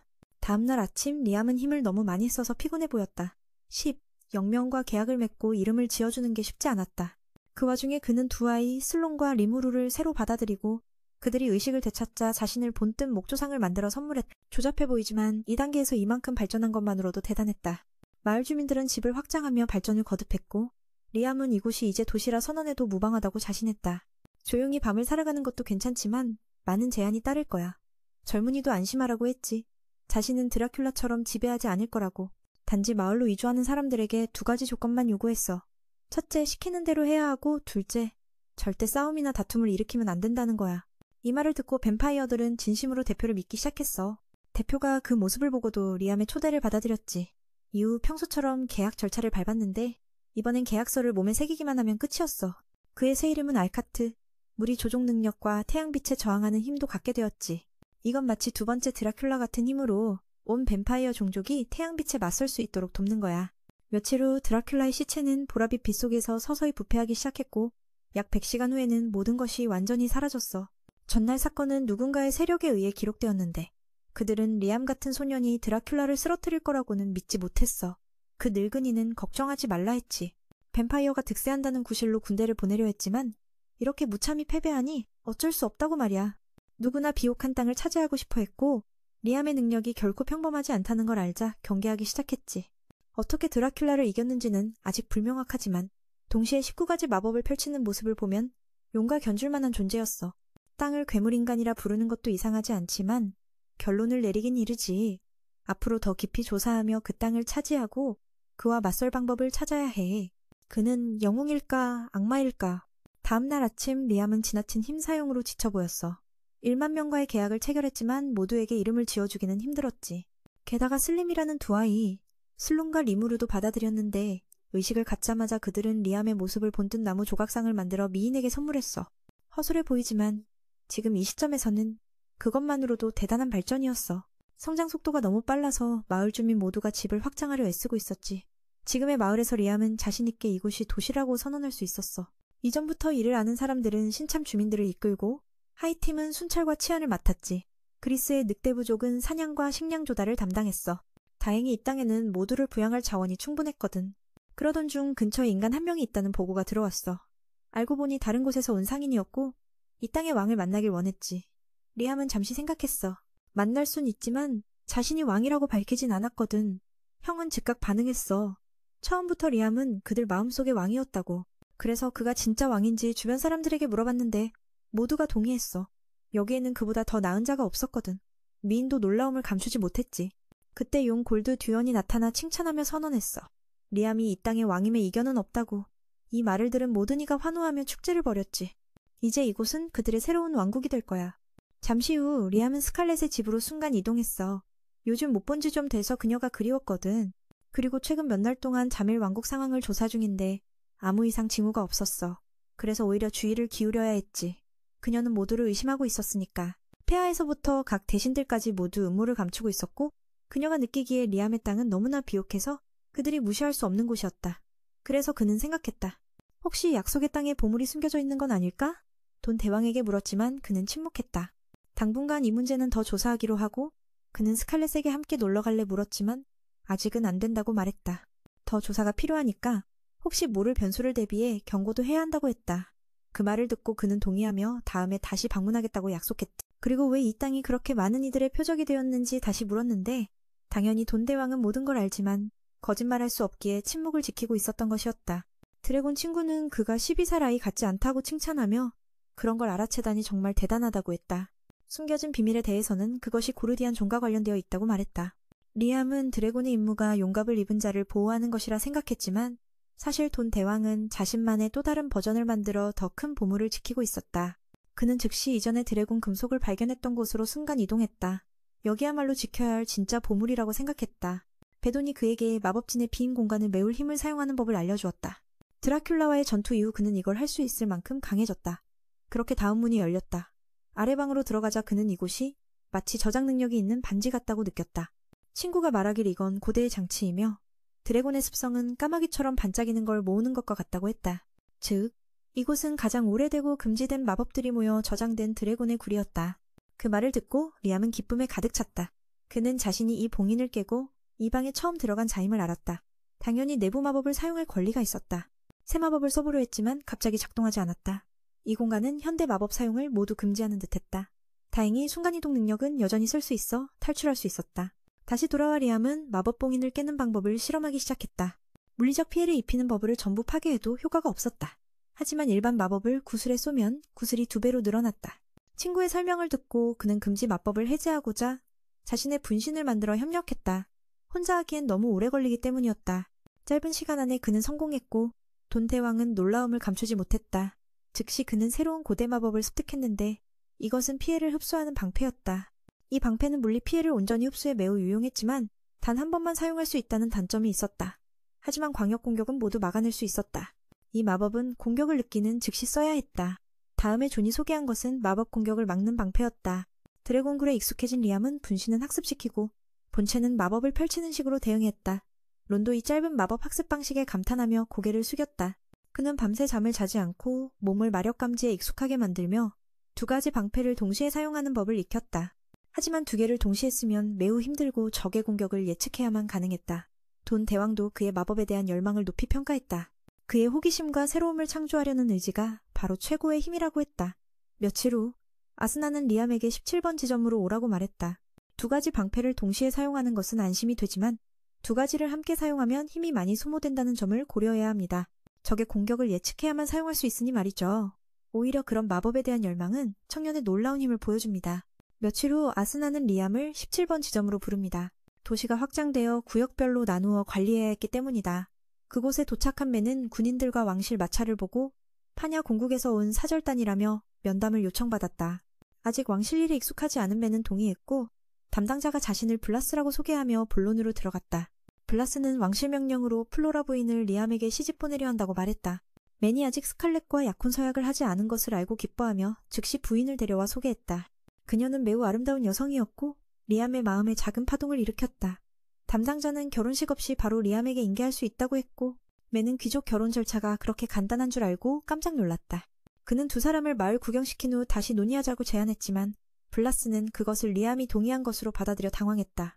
그 순간 리암은 위험이 다가오는 것을 감지하고 마법 방어막을 발동해 폭발을 막았다. 예상치 못한 폭발로 주변 사람들이 거의 목숨을 잃을 뻔했다. 교훈 선생님은 이것이 인공괴물이 자폭한 사건이라며 조금만 늦었어도 플로라는 산산조각 났을 거라고 말했다. 음모자가 누구인지 묻자 론 선생님도 모른다고 했다. 리암이 둘러보니 블라스가 보이지 않아 그가 배우임을 알았다. 존은 리암을 죽이려는 자가 블라스에게 명령을 내렸다고 말했다. 이 귀족 가문은 동기가 불분명해 아직 목적을 알 수 없었다. 이후 리암은 스칼렛의 집으로 가 그녀의 의견을 구했다. 공주라면 더 많은 정보를 알고 있을 테니 말이다. 잠시 후 스칼렛을 데리고 돌아온 리암은 사건을 설명했다. 플로라는 파냐 공국의 부인이며 지금 혼수 상태였지만 스칼렛은 그 이름을 들어본 적 없었다. 블라스는 공국의 비밀 작전 담당자였고 음모는 마치 부인이 결혼하러 왔다가 괴물에게 죽임을 당했다는 거짓극을 꾸며 이곳을 나쁘게 만들려는 것이었다. 존은 목숨을 팔아넘기는 이런 생각에 분노했다. 플로라를 검사한 공주는 그녀의 가슴에 점이 있어 비밀스러운 소녀로 판단했다. 플로라가 깨어나자 자신이 어디인지 모르고 죽었다고 착각했다. 매니 괴물 폭발 이야기를 하자 그녀의 표정이 변하며 자신이 위험하다며 멀리하라고 했다. 리암은 자신이 어떤 공격도 막을 수 있다며 안심시키려 했다. 하지만 플로라는 저주에 걸려 명령에 따라야 하며 그렇지 않으면 죽는다고 말했다. 맨이 자신을 구해줬기에 원한을 품지 않는다고 했다. 스칼렛은 상대방의 무자비함에 분노했고 위험을 알면서도 리암은 주저하지 않고 용기 내어 용의 기운을 발동해 저주를 제거했다. 그 광경에 플로라는 놀라움을 금치 못했다. 상대방은 저주를 풀 방법이 없다고 했는데 리암은 쉽게 해냈기 때문이다. 스칼렛은 자신이 주인님이라 부르는 리암이 성스러운 마법을 쓸 줄 안다며 자랑스러워했다. 플로라는 임시로 이곳에 머물기로 했고 저주는 희생자를 괴물로 만들고 조종하는 것이었다. 룬 선생님도 이 저주 기술을 알고 있었고 저주를 걸기 위해 저주받은 물건이 필요하다고 했다. 리암은 최근 드라큘라 사건과 유사한 점이 많다고 생각하며 플로라를 보호해 파냐 공국 사람들이 더 이상 해치지 못하게 할 작정이었다. 스칼렛의 집으로 돌아온 리암은 상대의 무례함에 분노했다. 새왕국까지 그를 무시하는 현실에 공주는 힘을 보여줘야 한다고 결심했다. 베돈 선생님도 동의하며 리암은 아직 어떻게 할지 몰라 조언을 구했다. 스칼렛은 악당들이 이 땅에 도전할 엄두를 못 내도록 해야 한다고 말했다. 먼저 스칼렛은 리암에게 화폐 발행을 요청했다. 그녀가 전에 만들었던 갑옷을 꺼내 보여주며 세부 디테일과 비늘 무늬가 매우 정교했다고 했다. 현재 유통 중인 은화 3종류를 꺼내 살펴보니 품질이 일정하지 않았다. 스칼렛은 은화가 원본을 모방해 대량 생산된 것인데 제작 지역이 달라 품질도 달랐다고 설명했다. 그녀가 전하고 싶은 메시지는 재료와 디테일이 뛰어난 동전을 통해 이곳의 기술력을 외부에 알리고 왕국의 힘을 보여주자는 것이었다. 즉, 리암이 원본과 같은 디테일로 동전을 대량 생산해 배포하면 계획은 성공이다. 무력 과시로 전쟁을 일으키는 것보다 훨씬 합리적인 방법이었다. 리암은 이 의견에 동의하며 자신만의 동전을 만들기 시작했다. 불과 대지정령의 힘으로 손쉽게 다량의 동전을 만들어냈고 품질은 두말할 필요 없이 완벽했다. 단순 복제가 불가능했고 양면 모두 세밀하게 새겨졌다. 다음은 순동으로 동전을 만들어야 했다. 금속에 따라 가치가 달라지기 때문이다. 보통 동의 주석을 섞어 경도를 높이는데 65% 동을 섞어 금속 주조를 했다. 이런 작업은 너무 쉬웠고 곧 엄청난 양의 동전이 완성되었다. 스칼렛은 색상이 연하다며 리암이 50% 동으로 만든 것 같다고 기뻐했다. 그녀는 자신만이 이렇게 정교한 동전을 대량 생산할 수 있다고 생각했다. 다음 날 리암은 조디와 아스나는 두 종류의 동전을 감정받으러 갔어요. 은하들을 검사하며 그 은하의 출처를 묻자 그들은 그것이 약속의 땅에서 만들어졌다고 답했죠. 이곳 사람들은 모두 그곳이 괴물 왕국이라는 소문을 들어왔어요. 결국 이 동전은 곧 발행될 예정이라 현재 화폐와 비교의 가치를 알아야 했어요. 그 노인은 그 순도와 세밀한 디테일을 듣고 크게 충격받았죠. 야밀의 은하보다 훨씬 뛰어난 순도였어요. 또한 동전 종류도 보여줬는데 조디는 그 순도가 50%라고 평가했어요. 만약 이 화폐가 발행된다면 기존 화폐의 3배 가치가 있을 거라고 하네요. 두 사람이 매우 만족하며 이후 리암은 정령들을 계속 움직여 가능한 한많은 동전을 만들려 했어요.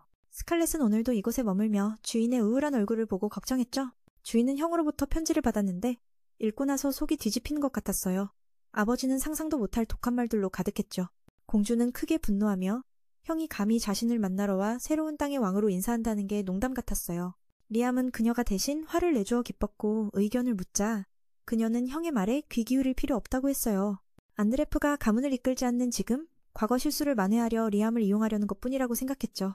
주인은 앞으로 이런 편지에 답하지 않기로 결심했어요. 이에 리암은 능력 있는 군사 고문에게 감사하며 언제나 난처한 문제를 해결해주는 고마움을 느꼈답니다. 다음 날 브루노가 약속의 땅을 방문해 동생을 만났어요. 비록 이곳이 괴물 왕국이라 불리지만 번영한 모습에 놀랐죠. 그는 몇 가지 일을 상의하고 싶어 스칼렛의 초대를 받아 들어갔어요. 브루노는 동생이 공주와 친근하게 지내는 모습을 보고 기뻤어요. 아마 곧 그녀를 데려와 결혼까지 할지도 몰랐죠. 안으로 들어가 그는 가족이 이 나라와 교역할 수 있도록 허가를 청했어요. 브루노는 동생을 조심스레 왕이라 부르며 약간 쑥스러워했어요. 모든 규칙과 법을 따르겠다고 약속했죠. 간절한 태도의 리암은 침착하라며 다시 설명을 들었어요. 브루노는 이 땅이 세 나라 사이에 위치했기에 동생의 능력으로 곧 번영할 것이라 믿었어요. 미래의 이곳은 상업 네트워크의 중심지가 될 테니까요. 그래서 그가 먼저 와서 요청한 것이었죠. 형과 달리 리암에게 직접 요구하지 않고요. 브루노는 미안하게도 상속받은 게 없어. 현재는 가난한 귀족이었어요. 하지만 그는 동생에게 머리를 숙이며 예의를 갖췄어요. 스칼렛도 이를 존중하며 동의하자 브루노는 매우 기뻐했죠. 결국 그는 리암이 전생한 이후 처음으로 만난 친구였기에 특별한 존중을 보였어요. 리암은 텔레파시로 스칼렛에게 의견을 구했죠. 스칼렛은 모든 일에 그를 잘 대접하라고 했어요. 예를 들어 세금 우대나 이 도시 내 거점을 마련하는 것처럼요. 반면 형 암브라비스에게는 차갑게 대하여 상대가 알아듣게 하라 했죠. 브루노는 그 뒤 기쁜 소식을 아내에게 전하려 허락을 구했어요. 비록 나이는 1살 차이지만 그의 형은 정말 이해심 깊은 사람이었답니다. 스칼렛의 평가에 따르면 그는 혈육을 이용하지 않고 처음부터 진심으로 다가갔어요.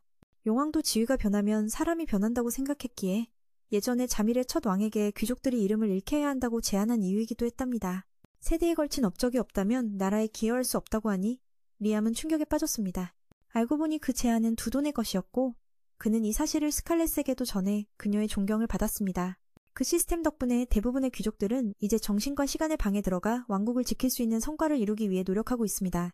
리암은 더 강해지길 원했지만 그의 약점은 지금 마법을 주문해야만 결계를 발동할 수 있다는 점이었습니다. 결계 발동을 동시에 주문하는 능력도 있었지만 그렇게 하면 너무 많은 힘이 소모되었습니다. 그래서 문연법 마법을 가르치기로 했습니다.